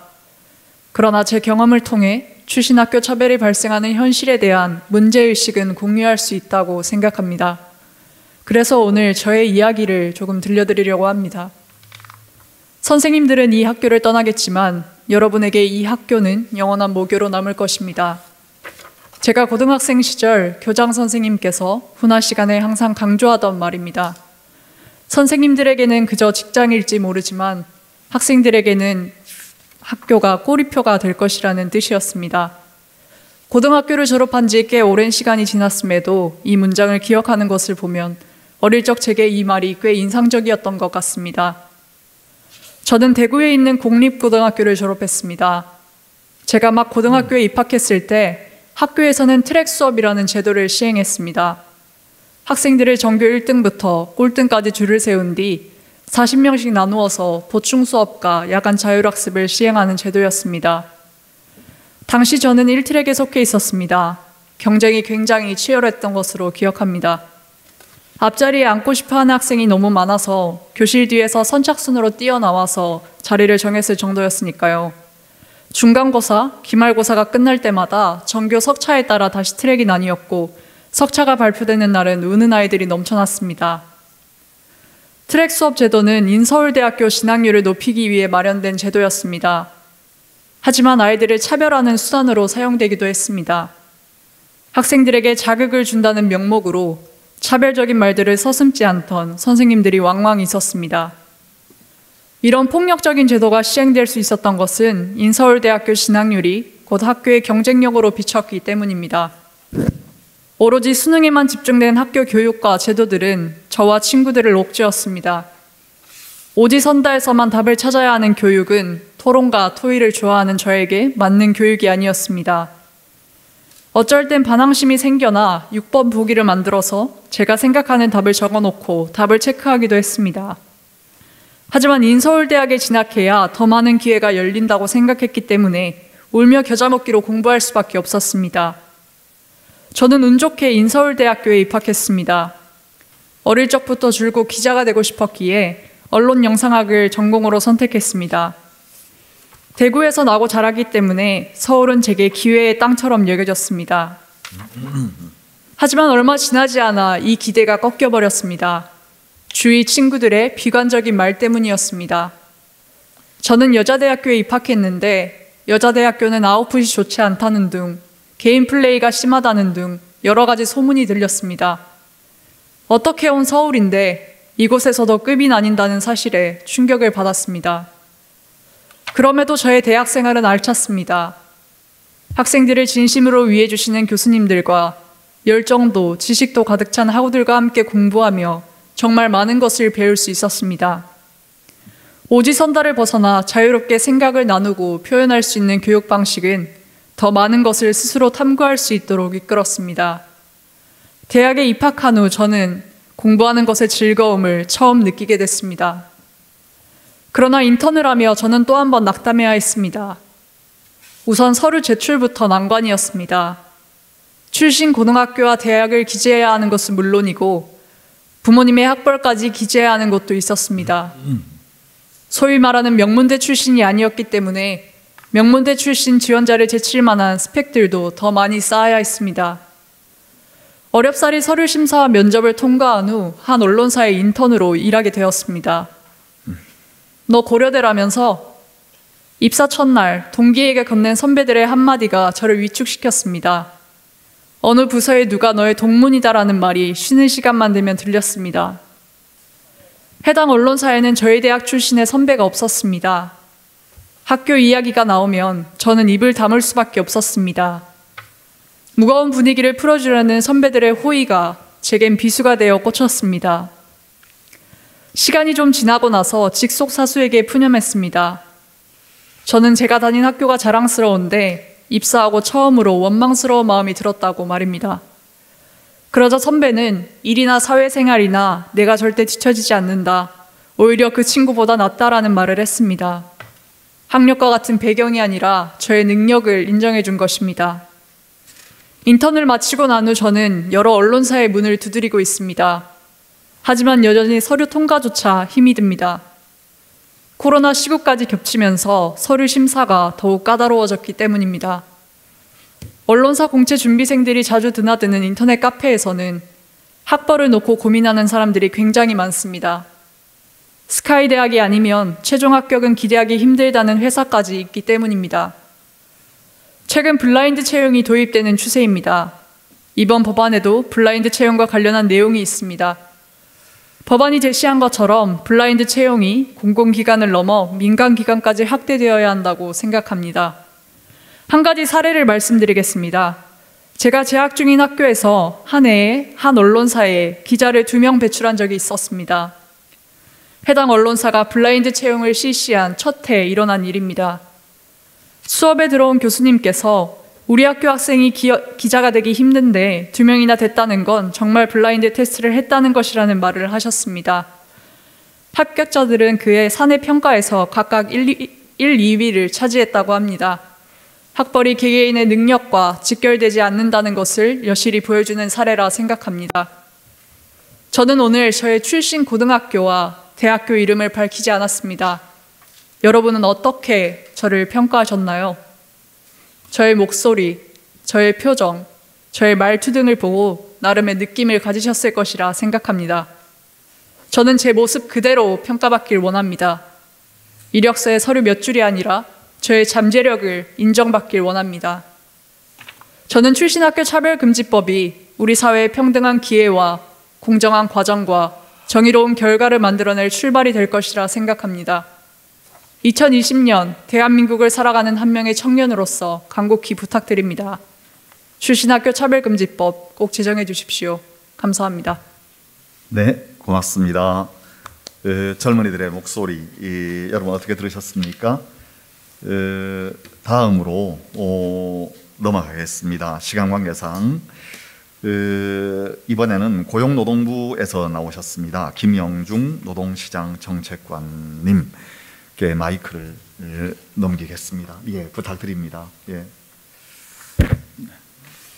네, 방금 소개받은 고용노동부 노동시장정책관 김영중입니다. 네, 오늘 소중한 토론회 자리에 토론자로 불러주셔서 감사드리고요. 오늘 발표해 주신 내용 잘 들었습니다. 우리 사교육 걱정 세상의 홍민정 대표님, 그간 오랫동안 아마 준비를 하신 것 같습니다. 그래서 출신학교 차별금지법 관련해서 다양한 관점들이 있는데 쟁점들에 대해서 잘 설명을 들었고 저도 많은 부분 공감할 수 있는 내용이었습니다. 출신학교 차별금지법 관련해서는 앞에서도 말씀을 해주셨지만은 지난 20대 때도 논의들이 되고 특히 이번 국회에 있어서도 우리 박완주 의원님이나 오영훈 의원님께서 많은 관심을 가지고 법안을 준비하고 계신 걸로 알고 있습니다. 저희 고용노동부에서도 기본적으로 출신학교와 관련된 불합리한 차별에 대해서는 단호히 금지돼야 된다는 생각을 갖고 있습니다. 그러면서 이미 여러 가지 정책들을 시행하고 있기도 하고 또 법안에 반영을 해놓기도 하고 있습니다. 앞에 발제에서도 일부 소개가 됐지만은 고용 쪽 관련해서는 가장 기본이 되는 법이 저희 고용정책 기본법이 있습니다. 거기 7조 1항에 보면은 출신 학교나 학력 등을 이유로 인해서 모집 채용 시에 차별할 수 없도록 저희들이 규정을 해놓고 있는 부분이 있습니다. 이런 법을 통해서 기본적으로 저희들이 채용 시장에 있어서 공정한 채용이 이루어질 수 있도록 노력을 하고 있는 부분이 하나가 있겠고요. 거기에 더해서 작년에는 채용 절차의 공정화에 관한 법률이라는 게 국회에서 통과가 됐습니다. 작년 3월에 통과돼서 이제 시행을 하고 있는 부분인데 거기 내용을 보면은 출신 지역 등 개인정보 요구 금지 관련된 내용 등이 명문화돼서 들어가 있습니다. 그래서 거기에는 구직자 본인의 용모, 키, 체중 이런 신체적 조건뿐만이 아니라 출신 지역, 혼인 여부, 재산 등에 대해서도 정보 요구를 하지 못하도록 하고 있고 거기에 한 걸음 더 나아가서 구직자 본인의 직계 좀비 속 형제, 자매, 학력, 직업, 재산 등도 자료 요구를 할 수 없도록 저희들이 법문에 반영을 해놨습니다. 그래서 이런 부분들이 이제 그간 변화 등이라고 생각을 합니다. 그래서 채용에 있어서는 특히나 공정성 이슈가 우리 청년들에 있어서는 아주 큰 사회적 이슈가 되고 있습니다. 그래서 그런 부분에 대해서는 우리 청년들의 정당한 요구라고 생각을 하고 있고, 저희도 이런 고용정책 기본법이나 채용 절차, 공정화법 이런 법들을 통해서 더 앞으로도 공정한 채용이 이루어질 수 있도록 노력을 하겠다라는 말씀을 먼저 드리겠고요. 아울러서 앞에도 소개가 됐지만은 이 법 이외에도 저희가 정책적으로 공정한 채용을 위해서 하고 있는 제도가 블라인드 채용 확산 관련된 내용이 되겠습니다. 앞에 발제하실 때 개괄적으로 소개를 해주셨는데요. 저희가 이제 블라인드 채용 관련해서는 특히 공공 부분에 있어서는 거의 의무화하는 단계까지 가 있다고 생각을 하고 있습니다. 그래서 저희들이 제도 소개는 물론이고 다양한 컨설팅을 지원을 하고 있고, 또 계속 채용 공고를 실제 모니터링을 하고 있습니다. 그래서 그런 블라인드 채용 취지에 반하는 그런 내용이 채용 공고에 혹시 들어가 있는지 이런 부분을 계속 모니터링을 하고 있는데, 최근에는 보면 거의 준수율이 90%대 이상을 유지를 하고 있습니다. 그래서 공공 부분에 있어서는 상당 부분 이런 블라인드 채용이 정착되어 있지 않나라고 저희들도 생각을 하고 있습니다. 다만 그 지적해 주신 것처럼 민간 부분에 있어서는 사실 강제화하기에는 좀 한계가 있는 부분이 있습니다. 그래서 저희들이 다양한 방법으로 권고하고 그런 부분에 있어서 좀 컨설팅을 해주는 쪽으로 유도하는 방안을 많이 준비를 하고 있습니다. 그래서 이런 부분 관련해서는 저희도 계속해서 노력을 해가면서 좀 더 민간 부분에까지 이런 블라인드 채용이 확산될 수 있도록 노력을 해가려고 합니다. 출신학교 차별금지법 관련해서는 기본적인 입법 취지에 대해서는 저희들도 공감을 갖다 하는 부분인데, 구체적으로 새로운 법으로 제정하는 것 관련해서는 좀 몇 가지 고려해야 될 부분들이 고려할 사항이 있는 것 같습니다. 저희 쪽에서도 이제 지난 국회 때 올라와 있을 때 저희 상임위에서도 검토 의견 등을 작성을 해서 제시한 게 있는데, 거기도 보면은 특히 우려를 하고 있는 부분이 민간 쪽에 있어서 강제화할 때는 사적 자치 영역에 대해서 너무 국가가 많이 개입하는 게 아니냐라는 그런 의견이 여전히 상존하고 있는 것 같습니다. 그리고 또 한편으로는 이런 출신 학교 같은 게 이제 다른 출생 지역이나 또는 뭐 부모의 재산이나 뭐 이런 부분과는 달리 본인의 성취에 의해서 달성한 게 아니냐라는 시각도 한편엔 여전히 존재하고 있는 것 같습니다. 그래서 그런 시각에 대해서 그게 합리적인 차별이 아니다라는 그런 논리를 좀 더 명확하게 제시를 해준 과정 등이 앞으로 이게 입법화하는 데 있어서 상당히 큰 동력이 될 수 있지 않을까 이렇게 생각을 하고 있습니다. 그리고 아울러서 저희들은 이제 출신학교 차별 금지에 대해서는 가야 될 방향이라고 생각을 하는데, 법적인 측면에서 입법화하는 과정도 중요하겠지만은 어찌 보면 또 더 중요한 영역이 우리 사회의 인식 개선, 또 문화와 관행 변화가 중요하지 않나 이렇게 생각을 합니다. 그래서 한편으로는 입법화 노력이나 입법을 통해 해결하려는 그런 노력도 진행을 하면서, 또 한편으로는 우리 사교육 걱정 없는 세상처럼 이런 민간단체 등과 우리 정부가 같이 힘을 합쳐서 민간에서 다양한 이런 인식들 그리고 채용 관행, 문화 등을 개선해 나가는 노력을 같이 진행을 한다면은 좀 더 빠른 시일 내에 이런 공정한 채용 관련해서 출신학교 차별 사라지는 우리 대한민국이 될 수 있지 않을까 그렇게 기대를 해봅니다. 이상으로 제 토론 마치도록 하겠습니다. 감사합니다. 대단히 고맙습니다. 바로 넘어가겠습니다. 이번에 마지막으로 토론해 주실 분은요, 교육부에서 나오셨습니다. 김문희 정책기획관님, 양력을 보니까 전남대학에서도 근무하셨네요. 반갑습니다. 잘 부탁드립니다. 네. 안녕하십니까. 방금 소개받은 교육부의 정책기획관 김문희입니다. 오늘 이제 의미 있는 발제해 주신 홍민정 사교육 걱정 없는 세상 대표님께 우선 감사드리고요. 이 자리에 또 토론자를 참석해서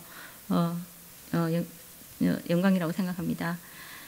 먼저 이 출신학교 차별금지법은 이제 고용이나 교육이나 직업훈련 분야 등에서 학력이나 출신 학교 등으로 인해서 불합리한 차별을 받는 사람이 없도록 하자는 취지이기 때문에 그 입법 취지와 목적에 대해서는 저희도 깊이 이제 공감하는 바입니다. 잘 아시겠지만 우리가 이제 6.25 이후에 그런 폐허 속에서 이런 눈부신 사회경제 발전과 그리고 민주주의 발전의 그 뒤에는 저희는 이제 교육이 있었다고 이제 생각을 하고 있고요. 그래서 우리는 옛부터 그러니까 하멜프르기에도 이제 그런 말이 나오긴 한데요. 교육을 통해서 이제 발전과 성장을 중요시 여기는 그런 고유한 문화가 있고, 그리고 이제 국가에서도 이제 보다 나은 교육 시스템과 인재 양성을 위해서 이제 지속적인 투자를 해와서 지금의 이런 그 한국을 만들었지 않을까, 그렇게 이제 가감하게 한번 말씀드려 봅니다. 그리고 지금 이제 이 그 급박한 이제 코로나 시기에서 높은 시민의식과 공동체의식으로 이제 극복하고는 가정들도 다 이런 과정들을 통해서 이루어진 거라 저희는 생각을 하고 있고요. 그래서 근데 이제 오늘 이제 발제에서 말씀하셨지만 이런 그 높은 교육열이 이제 혹시 이제 왜곡되게 열망으로 이제 이어지게 되면 그것이 이제 특정 학교에 대한 과도한 선호로 이어지고, 그로 인해서 이제 그 상급 학교 진학이나 또는 고용 등에서의 불합리하게 영향을 미치거나, 또 이걸 준비하기 위해서 과도한 이제 사교육을 하게 되고, 그래서 그로 인해서 가계 부담도 이제 높아지게 되고, 또 학력 인플레이션도 일어나게 되고, 그래서 이제 사회적 손실도 있게 되는 게 이제 사실인 것 같습니다. 그래서 이제 교육부에서 이제 이런 문제들을 해결하기 위해서 이제 몇 가지들 하고 있는데, 그걸 이제 간략하게 제가 소개를 해드릴까 합니다. 일단은 이번 정부 저희가 들어와서 중학교 이하 단계에서 사교육 문제나 과도한 진학 경쟁 등을 완화하기 위해서 2025년부터 이제 저희가 고교 학점제를 전격 도입하게 되는데, 그게 맞춰서 자사고, 외고, 국제고를 일반고로 전환하기 위한 저기 법령 개정을 저희가 올 초에 이제 완료를 했고요. 이에 맞춰가지고 전체 일반고들의 교육력 제고하기 위한 방안도 저희가 만들어서 앞으로 5년간 2조 2천억 원을 저희가 투자할 계획이 있습니다. 그러니까 아까 발제에서도 말씀하신 것처럼 이번 정부의 51번 국정과제에 학력 학벌주의 관행 철폐라는 게 고용부랑 같이 해서 고용부 주관으로 저희가 하고 있고, 교육부는 그 안에서 이제 대입에서 출신 고교 블라인드 면접 도입을 이제 국정과제로 저희가 그 추진을 하고 있습니다. 근데 이제 이제 면접만이 아니라 저희가 고교 교육 기여대학 재정지업 사업 평가 지표에 이번에 개편을 통해서 대입 블라인드 면접만이 아니라 대입 전형 과정의 블라인드 평가 운영 방안으로 평가 지표를 바꿔서 저희가 면접 서류 평가까지도 이게 적용될 수 있도록 저희가 이제 대입 전형 전 과정의 블라인드 평가 도입을 유도하고 있습니다. 그리고 그 2019년에 저희가 학생부 종합전형 실태조사 이후에 대입 공정성 강화 방안 마련하면서 그 이제 이 대입 전 과정에서 이제 확대한 내용, 그리고 이제 고교 출신 고교명 기재하지 않게 하는 내용, 그리고 이와 더불어서 의학이나 글로벌 등 특기자 전형도 배제하는 걸로 저희가 계속해서 유도를 하고 있는 상태입니다. 또한 이제 그 사례로 발제 내용에 들어 있었긴 한데요.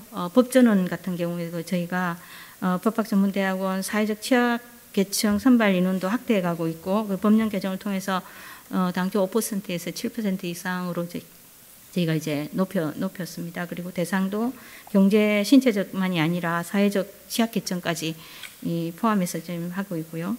그리고 그 법전의 입학 전형 공정성 강화 방안에도 이런 블라인드 면접을 의무화하거나, 그리고 면접 위원 구성 시에 외부 위원을 위촉하게 하고, 그리고 선발 결과들을 이제 공개하고 이런 내용들을 통해서 그 추진을 하고 있다고 말씀을 드리겠습니다. 저희가 하고 있는 것 외에 이제 발제해 주신 그 법률안 관련해서 몇 가지 말씀드리려고 합니다. 아까 이제 고용부에서 국장님 말씀하신 거, 그다음 대교육에서 소장님 말씀하신 거, 이런 내용 중에 일부가 저희가 이제 좀 약간 중복될 수도 있는데요. 이제 첫 번째는 저는 이제 출신 학교하고 학력하고 이걸 어떻게 동일성상에 볼 것인가 이게 대한 고민이 좀 필요하지 않을까라는 생각이 들고요. 특히 이제 그 학력 같은 경우에 입학 전형자로 지역을 약간 출신 지역을 사용할 수밖에 없는, 예를 들면 농어촌 전형이나 이런 걸 할 때 그런 경우도 있을 것 같고, 그리고 저희가 이제 지방대 육성과 지방 인재 육성에 대한 그 법률에서 이제 지방대를 특별히 지원하거나 또 지역 인재를 특별히 채용하거나 이런 것들에 대한 규정들이 있는데, 이런 것들에 대한 규정과 이 그 출신학교 차별금지법과의 관계를 어떤 식으로 자리매김할 것인가, 이 부분에 대한 고민도 좀 더 깊이 해볼 필요가 있지 않을까 그런 생각이 듭니다. 그리고 이제 구체적인 내용들은 이제 앞으로 법안이 정식 발의되고 하면 이제 검토 의견을 해서 이제 저희가 낼 수 있을 것 같고요. 이게 이제 잘 되려면 저는 이제 그런 생각을 합니다. 쉽게 이제 사람을 어떤 일자리에 어떤 사람을 채용을 할 때 쉽게 고를 수 있는 게 어느 전공을 하고 어떤 전공을 하고 어느 학교를 나고 이런 게 이제 쉽게 활용될 수 있기 때문에 그걸 사용하는 건데, 만약에 이걸 대체하기 위해서 이제 블라인드 채용을 말씀하시긴 하는데, 그럼 개인 입장에 생각한다면 내가 했던 학습 경험과 내가 했던 사회 경험과 이런 이력들을 어떻게 잘 관리하고 통용될 수 있게 할 수 있을 것인가, 이런 게에 대한 고민을 선제적으로 하는 게 어떨까 그런 생각을 저는 해봤고요. 그리고 아까 앞에 토론하신 분도 말씀하셨지만 사회 전반에 있어서의 인식 개선이 우선이 돼야 결국 채용이나 아니면 상급학교 진학을 위한 그 사교육이나 아니면 과도한 그 특정 학교로 가기 위한 것도 있겠지만, 사회 일반 인식이 그쪽 그 특정 학교에 대한 인식이 변하지 않는다면 이것도 이제 한쪽에서만 이제 해결이 될 것 같아서요. 이 문제와 사회 운동과 같이 가야 되지 않을까 그런 생각을 합니다. 그래서 궁극적으로는 이제 이 법을 통해서 목적하는 게 이제 능력 중심 사회 또는 누구나 차별받지 않고 더불어 가는 사회로 가는 것이라면 거기에 맞는 다른 저반의 것들도 함께 고려해 갔으면 좋겠다. 그런 말씀을 드리면서 토론을 마치겠습니다. 감사합니다. 네, 대단히 고맙습니다. 우리한테 주어진 시간이 딱 20분입니다. 네. 오늘 여러분들께서 이제 다양한 목소리를 들려주셨는데요. 마음 같아서는 한 분 한 분 말씀해 주신 내용에 대해서 꼼꼼하게 좀 묻고 하나하나 이렇게 토론하고 싶지만 주어진 시간인지라 제가 우선 말씀하신 여러 가지 내용 가운데서 가장 선명하게 대비된다라고 할까, 대립되는 주제를 하나 제시하면서 토론자분들께 의견을 여쭙는 방식으로 논의를 좀 이렇게 시작해 볼까 합니다. 제일 많이 이제 오늘 주제가 되었던 내용은 블라인드 채용인데요. 이 블라인드 채용이라고 하는 것이 잘못 들으면 그냥 맹목적인 채용이다라고 들릴 가능성이 있습니다. 그래서 이 방송 또 이 지금 영상을 보시는 분들께서 행여 오해하시지 않도록 그게 아니고 불필요한 것 또는 차별의 요소가 될 수 있는 것을 보지 말라는 이야기지, 그게 그냥 깜깜이 전형 또는 맹목적인 주먹구구식 전형을 하라는 얘기는 절대로 아니다라고 하는 말씀을 먼저 드리고 싶은데요. 이 주제에 관해서 제가 사회자로서 하나만 꼭 말씀드리고 싶은 것이 뭐냐면, 기업에서 이 지원자들을 뽑을 때, 신입 사원을 뽑을 때 지금 우리나라의 현실은 학벌이나 이제 학력 차별이라고 이렇게 뭉뚱그려서 얘기되고 있는데, 똑같은 걸 저는 약간 다른 관점에서 이게 왜 문제인가라고 하는 걸 말씀을 드리고 시작하고 싶은 것이 하나 있는데요. 뭐냐면 다 경험을 하셨겠지만 지금 전국의 대학에서 대학생들이 대학 4년을 취업을 위해서 보낸다라고 준비한다라고 가정을 할 때 어떻게 준비를 합니까? 라고 물으면 사실은 똑같은 문제집으로 마치 수능 공부하듯이 입시 공부하듯이 대학생들이 대개는 4년을 보내게 됩니다. 뭘 의미하냐면 대학에서의 전공 공부는 의미가 없다라고 해도 과언이 아니다라고 하는 말씀입니다. 실은 이게 제일 큰 문제입니다. 이 블라인드 채용이라고 하는 건 그러니까 학벌 그다음에 똑같은 방식의 시험을 가지고 학생들을 신입 사원들을 뽑지 말고 무언가 직무에 적합한 기준을 가지고서 뽑으세요라고 유도하기 위해서 말하자면 그걸 위한 어떤 어쩔 수 없는 규제를 하기 위한 건데요. 게다가 요즘 대학에서 이렇게 현실을 보면 코로나 때문에 이게 그 대면 교육이라고 하는 것이 점점 더 어려워짐으로써 원격 교육이라고 하는 것이 이제 강화되었는데, 사실은 이 원격 교육이라고 하는 게 우리를 어디로 이렇게 몰아가는 긍정적인 측면이 있냐면 아무도 그거 감시하지 않습니다. 그러니까 공부를 할 사람은 하고 하지 않을 사람은 하지 않게 됩니다. 이게 첫 번째고요. 두 번째로는 어떤 특정한 대학, 특정한 캠퍼스에 귀속되어 있다라고 하는 것이 큰 의미가 없는 시대가 우리 앞에 지금 이미 와 있습니다. 근데 이런 시대에 대학생들이 어떤 대학을 나왔다라고 하는 것, 그걸 가지고서 자기 평생이 규정되고, 그 다음에 기업 입장에서 대학생들을 뽑을 때 동일한 문제집으로 동일한 시험을 가지고서 동일한 기준에 따라 뽑게 함으로써 대학에서의 다양한 문자 그대로 다양한 스페시피케이션이 우리 사회를 어떤 경쟁력을 위해서 전체적으로 필요한데 그걸 전부 다 획일화시키는 어떤 그런 부작용을 낳고 있는 게 지금 학벌에 의한 출신 대학에 의한 차별이 가지고 있는 사회적인 문제입니다. 근데 이 문제에 대해서 오늘 발제하신 분들 가운데서 우리 백정하 박사님께서요, 기본적으로 블라인드 채용은 많은 시간과 경비를 요구한다 라고 하는 우려를 말씀해 주셨어요. 제가 여기서 이야기를 좀 시작해 봤으면 합니다. 과연 그런가?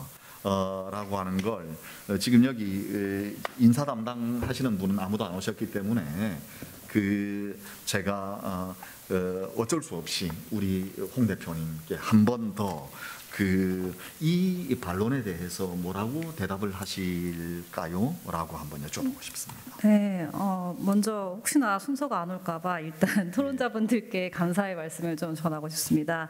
네, 고견을 들으면서 좀 많이 배우고 있고, 좌장이신 김삼호 교수님께도 많이 배우고 있습니다. 사실 되게 좀 말씀드리고 싶은 게 많은데 이제 쟁점을 주셔서 일단은 그거에 대해서 대답을 드리면, 저희가 사실은 여러 직원들을 채용하고 있는 그 사업주의 입장이기도 합니다. 근데 저희가 사실 저희 단체의 직원분이 30명이 되지 않는 굉장히 작은 규모의 사실은 사업체인데요. 저희도 블라인드 채용을 하고 있습니다. 직무기술서에 따라서 직무 역량 중심의 채용을 저희가 단계별로 서류 전형, 그리고 이제 필기 전형, 그리고 나름 면접 전형까지 유지를 하고 전형을 하고 있는데요. 저희가 진행을 해본 결과 엄청난 경비나 물론 이런 직무기술서를 꼼꼼하게 좀 작성해야 되는 수고가 있지만 이미 정부에서 그리고 고용노동부에서 제시하고 있는 NCS 직무기술서가 굉장히 다양한 분야의 하위 항목으로 제시가 되어 있습니다. 그래서 그것을 참고로 정말 필요한 해당 직무에 필요한 능력, 지식기술 태도가 무엇인지 저희가 나름대로 기술을 하고 또 그것에 맞춰서 채용을 하고 있는데요. 이런 저희 직접 경험한 사례로 봤을 때도 이것이 정말 작은 기업에서 실현 불가능한 것이냐, 그렇지 않다라고 자신감 있게 단언해서 말씀드릴 수 있을 것이라고 제가 생각하고 있습니다. 그리고 이렇게 고용노동부에서는 그런 자료만 제시하는 것이 아니라 아까도 말씀 주셨지만 직접적으로 컨설팅 사업도 하고 있습니다. 그래서 이런 것들을 해보려고 하는 중소기업이나 작은 단위의 기업들에게 전문 인력들을 투입해서 이 블라인드 채용, 직무 능력 중심의 채용이 충분히 실현될 수 있도록 지원을 해주고 있기 때문에 이것이 결코 불가능한 어려운 일이 아니다라고 말씀을 드리겠습니다. 기왕 이렇게 얘기가 시작이 됐으니까 우리 백 박사님께서 지금 그 말씀하신 것에 대해서 저는 거꾸로 이렇게 여쭤보고 싶더라고요. 이게 블라인드 채용은 많은 시간과 경비를 요구한다라고 말씀하셨는데 이 근거를 간단히 한 30초 안에 혹시 어떤 근거에서 이렇게 말씀을 하셨는지 그걸 여쭤봐도 되겠습니까? 예. 제가 뭐 블라인드 채용을 반대하거나 불가능하다는 의미는 아니고요. 예, 고맙습니다. NCS 기반으로 해가지고 직무 역량을 평가하려고 그러면 그것을 알아보기 위한 시도들이 있어야지 되는데 그냥 그 사람들에 대한 그 학력이나 뭐 이런 걸 가리고선 했다고 해가지고 그게 전부 다 블라인드 채용은 아니라고 또 보는 입장인 거거든요. 예, 그 사람들이 가지고 있는 역량을 제대로 파악하기 위해서는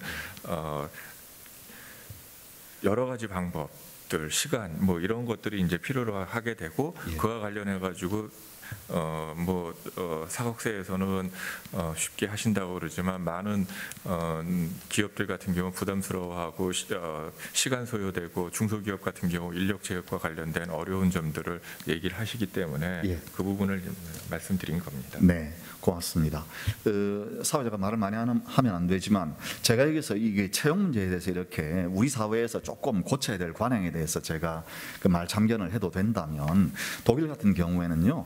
기업 단위 전체로서 채용하지 않습니다. 부서별로 채용해요.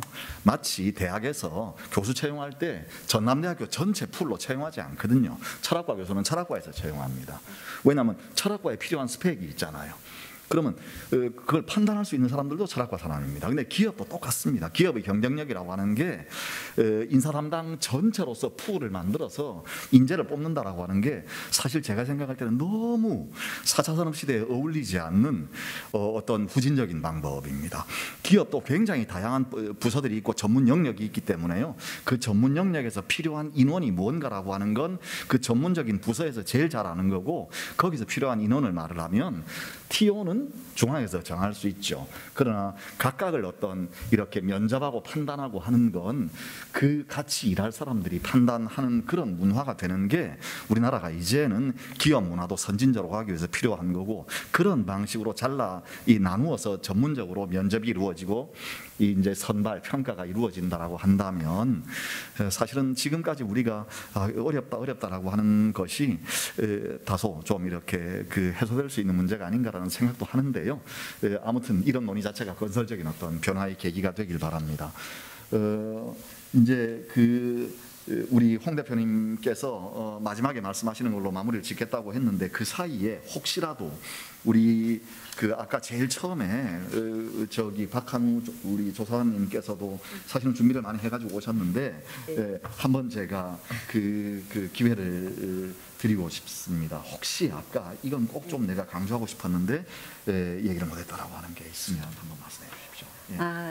저 꼭 뭐 말씀드리고 싶다 이런 내용은 없고요. 이게 학력 차별이라는 게 더 문제가 될 수 있는 게 고용과 졸업을 하고 나서 고용 시장에 접어들면서 그런 차별이 심해지기 때문에 이 고용 좋은 곳에서 직업을 얻기 위해서 이 학생들이 좋은 학교를 선호하고 학부모들이 좋은 학교 보내려고 하는 그런 문제가 또 발생하는 것 같아요. 그래서 저희 이런 교육 쪽에서도 이런 학교 측에서도 노력을 해야 되겠지만 저는 고용 시장에서 인식 변화가 많이 중요하다고 봅니다. 그래서 고용 시장에서 이런 출신 학교에 따라 학력에 따라 이렇게 차별하는 그런 시스템을 조금 우리가 깰 수 있는 그런 걸 먼저 우선적으로 해야 된다고 보고요. 그리고 우리 국민들의 의식을 바꾸기는 어렵겠지만 이런 여러 가지 토론회나 이런 거를 통해서 법 제정이나 이런 걸 통해서 국민들의 의식을 바꿔나가는 게 가장 또 중요한 하나의 과제라고 생각이 듭니다. 네,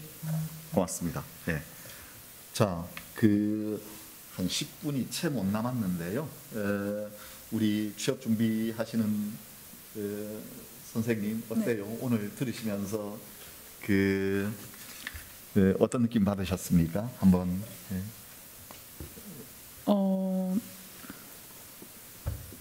1분만 제가 시간을 드린다. 일단 오늘 논의를 하면서 출신학교 차별금지법에 대해서 양면적인 부분들에 대해서 많이 들을 수 있어서 준비생의 입장에서는 좋은 시간이었던 것 같고요. 하나 말씀드리고 싶은 것은 국민들의 의식 변화가 이제 필요하다고 하셨는데 저도 여기에 대해서는 공감을 하지만 과연 이게 어떤 방식으로 변화될 수 있을지에 대해서 좀 더 깊은 숙고가 필요하다는 생각이 들었습니다. 국민들의 의식 변화라는 게 단시간에 이루어지는 것은 아니라는 생각이 들어서요. 그래서 제도가 먼저 마련이 된다면 사람들의 의식이 변화되는 데도 기여할 수 있지 않을까라는 생각이 들었습니다. 네, 고맙습니다. 그러면 기왕 우리 저기 오른쪽 끝에서부터 말씀을 하시기 시작했으니까 우리 학부모 대표님으로 오신 최영 선생님께서도 혹시 1분 동안 마음속에 있는 울분을 표현하실 수 있다면. 제가 이제 토론문을 작성하면서 많이 우울하더라고요. 그 상황이, 그리고 이제 주변 엄마들을 만나보면 이제 정말 이제 고학년이 되고 이제 학년이 높아질수록 이제 엄마들은 엄청 이제 돈을 벌기 위해 애쓰는 부모들, 엄마들을 제가 많이 만나니까 부모들을 보면서 좀 많이 안타까운 생각이 들고, 이제 정말 그냥 그 개인주의, 그 가정만을 생각하는 개인주의가 너무 만연화된 모습들을 만나게 되면서 되게 안타까운데, 저도 이게 최지은 준비생이 말씀했듯이 이게 우리가 국민의 인식이 개선되는 그게 쉽지 않을 것 같아요. 정말 쉽지 않을 것 같고, 그래서 제도가, 법률이 먼저 마련이 돼서 점차 퍼져갈 수 있게 우리의 의식과 문화가 자리 잡히면 좋겠다는 생각이 들었습니다. 네, 고맙습니다. 그러면 우리 그 반대쪽으로 가서 그 아까 우리 제가 김영중 정책관님께도 한번 시간을.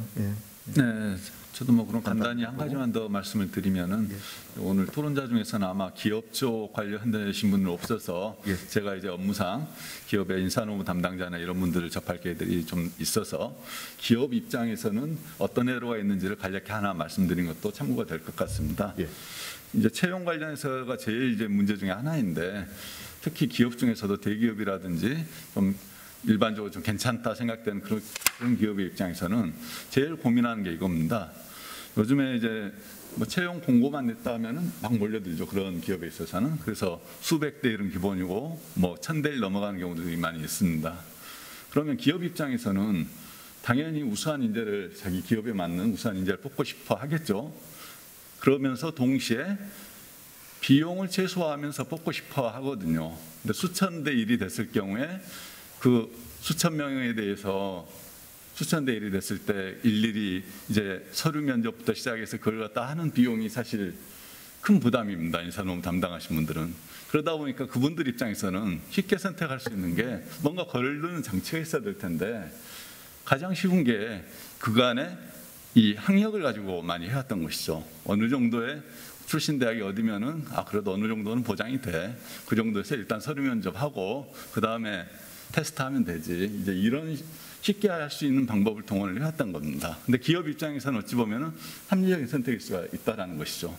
그래서 이런 부분이 우리 사회에서 바뀌고 새로운 관행이 만들어지려면 그런 기업 입장에서 다른 선택할 수 있는 대안이 뭐가 있을까라는 부분을 손에 쥐어줄 필요도 있지 않을까라는 생각을 합니다.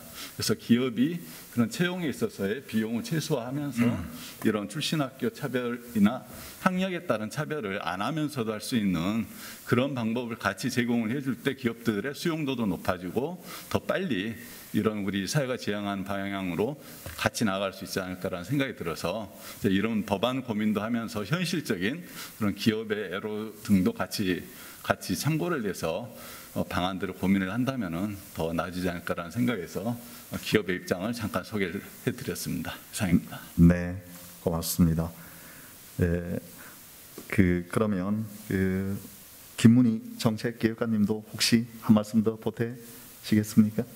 네, 저는 이제 추가적인 이슈를 말씀드리기보다 제가 아까 이제 이게 고용부 국장님 말씀하신 거하고 또 비슷한데요. 저는 반대로 이제 학습자 입장에서, 그러니까 구직자 입장에서 또 생각을 해보면 본인이 가지고 있는 역량과 잠재적인 그런 능력을 보이려고 하면은 추가적인 이제 노력이 필요하다는 거죠. 단순히 이제 예를 들면 졸업장이나 이런 걸 보여주면, 전공이나 이런 걸 보여주면 쉽지 않습니까, 본인 입장에서. 근데 이제 본인이 학습을 한, 학교 밖에서 한 것도 있을 수 있고, 이런 학습한 내용들을 체계적으로 보여줄 수 있는 게 있으면, 그게 결국은 이제 개인 구직자나 아니면 상급 학교 지나가는 학생 입장에서 보면 그게 더 쉬울 수 있으니까요.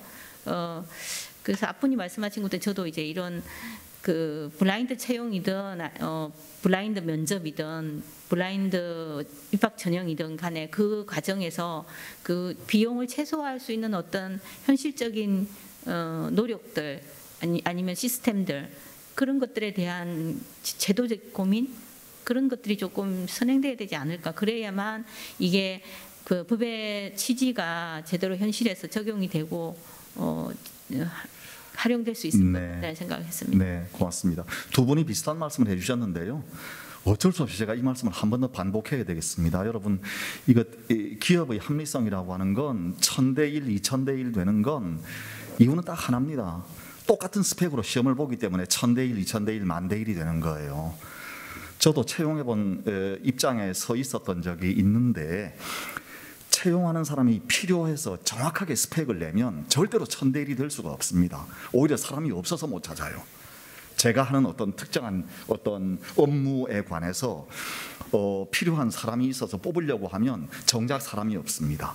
그냥 영어, 국어, 천편일률적인, 또는 수학, 기타 등등 문과와 이과의 천편일률적인 스펙을 가지고 사람을 뽑으려고 하니까 10,000대 1까지 갈 수 있는 거죠. 그래서 사실은 저는 여기서 기업의 대오각성을 언제까지 20세기, 19세기형으로 사람들을 뽑으시려고 하세요? 라고 하는 말씀을 다시 한번 더 강조하면서 마지막으로 홍 대표님께 마이크를 넘기겠습니다. 네, 시간이 별로 없는데 하고 싶은 말이 많아가지고 최대한 좀 줄이면서 말씀을 드리도록 하겠습니다. 네, 아까도 말씀드렸듯이 많이 배웠고요. 근데 이제 토론문에서 제 의견을 좀 드리고 싶은 부분들을 드리면서 마치도록 하겠습니다. 네, 사실 먼저 백성화 박사님께서 주신 출신학교 차별 금지하는 과정에서 유언 소지, 제가 아까 발제에서도 논증해 드렸습니다. 이 기업의 공공의 이익을 위해서는 기업의 사적 자유도 당연히 제한이 가능한 것이고요. 그것이 다만 본질적인 내용을 침해했느냐가 문제인데, 사실 우리 법은 되게 단계적으로 이 제한을 두고 있기 때문에 이 본질적인 자유를 침해할 정도의 과도한 제한이 아니다라고 말씀을 드립니다. 그리고 합리적인 이유로 차별하는 기준이 뭐냐고 물으셨습니다. 그래서 혼란스럽지 않을까, 이런 이야기 취지였던 것 같은데요. 이미 인권위에서 10년에 가까운 시간 동안 이 출신학교 차별 금지에 대한 기준들을 만들어 오셨던 것으로 알고 있습니다. 이런 진정의 구체적인 사례들을 보면서 이 직무 관련성이 있는지 없는지, 합리적인 이유가 있는지 없는지 충분히 판단할 수 있는 기준들이 지금도 마련되어 있다고 저는 생각을 합니다. 그리고 또한 출신학교 차별 금지와 지역 인재 균형 선발, 이게 충돌되지 않느냐라고 했지만 81페이지에 저희 법안 시안을 보시면 이렇게 좀 지역 인재라는 이유로 차별받아 왔던, 기회를 좀 많이 부여받지 못했던 인재들에게도 잠정적으로 우대 조치를 하는 경우는 차별로 보지 아니한다라는 조항들이 있습니다. 따라서 전혀 충돌되지 않고요. 그리고 법 제정의 실효성과 문제 해결을 위해서 기본적으로 능력과 보상하는 접근도 필요하다고 하셨는데, 이미 고용부에서 블라인드 우수 사례 기업에 대해서 시상을 하고 정책적으로 유도하는 그런 부분들도 있습니다. 부분들이 있다는 거 좀 인지해 주셨으면 좋겠고요. 그리고 민간 기업에서 어렵다고 했던 부분들, 제가 말씀드렸던 부분들도 있는데, 사실 기업들에서 어렵다고 하지만 사실 그렇게 어렵지 않습니다. 의지만 있다면 충분히 할 수 있습니다. 고용부에서도 지원을 하고 있습니다. 단지 기업이 이것들을 포기하지 못하는 것은 빠른 시간 안에 간단하게 처리하고 싶은 겁니다. 인간 존엄을 지키고자 하는 최소한의 노력을 기업들이 했으면 좋겠습니다. 그리고 그것이 장기적으로는 오히려 효율성을 증대한다는 것을 제가 이 연구 결과 발제 내용에서도 충분히 말씀드렸다고 생각합니다. 교육기관 해야 될 일 말씀하셨는데, 대교 관계자로서 이런 말씀해 주시는 거 너무 감사하게 생각을 하고 있습니다. 그래서 고등교육의 질을 올리는데도 많이 노력해 주셨으면 감사하겠습니다.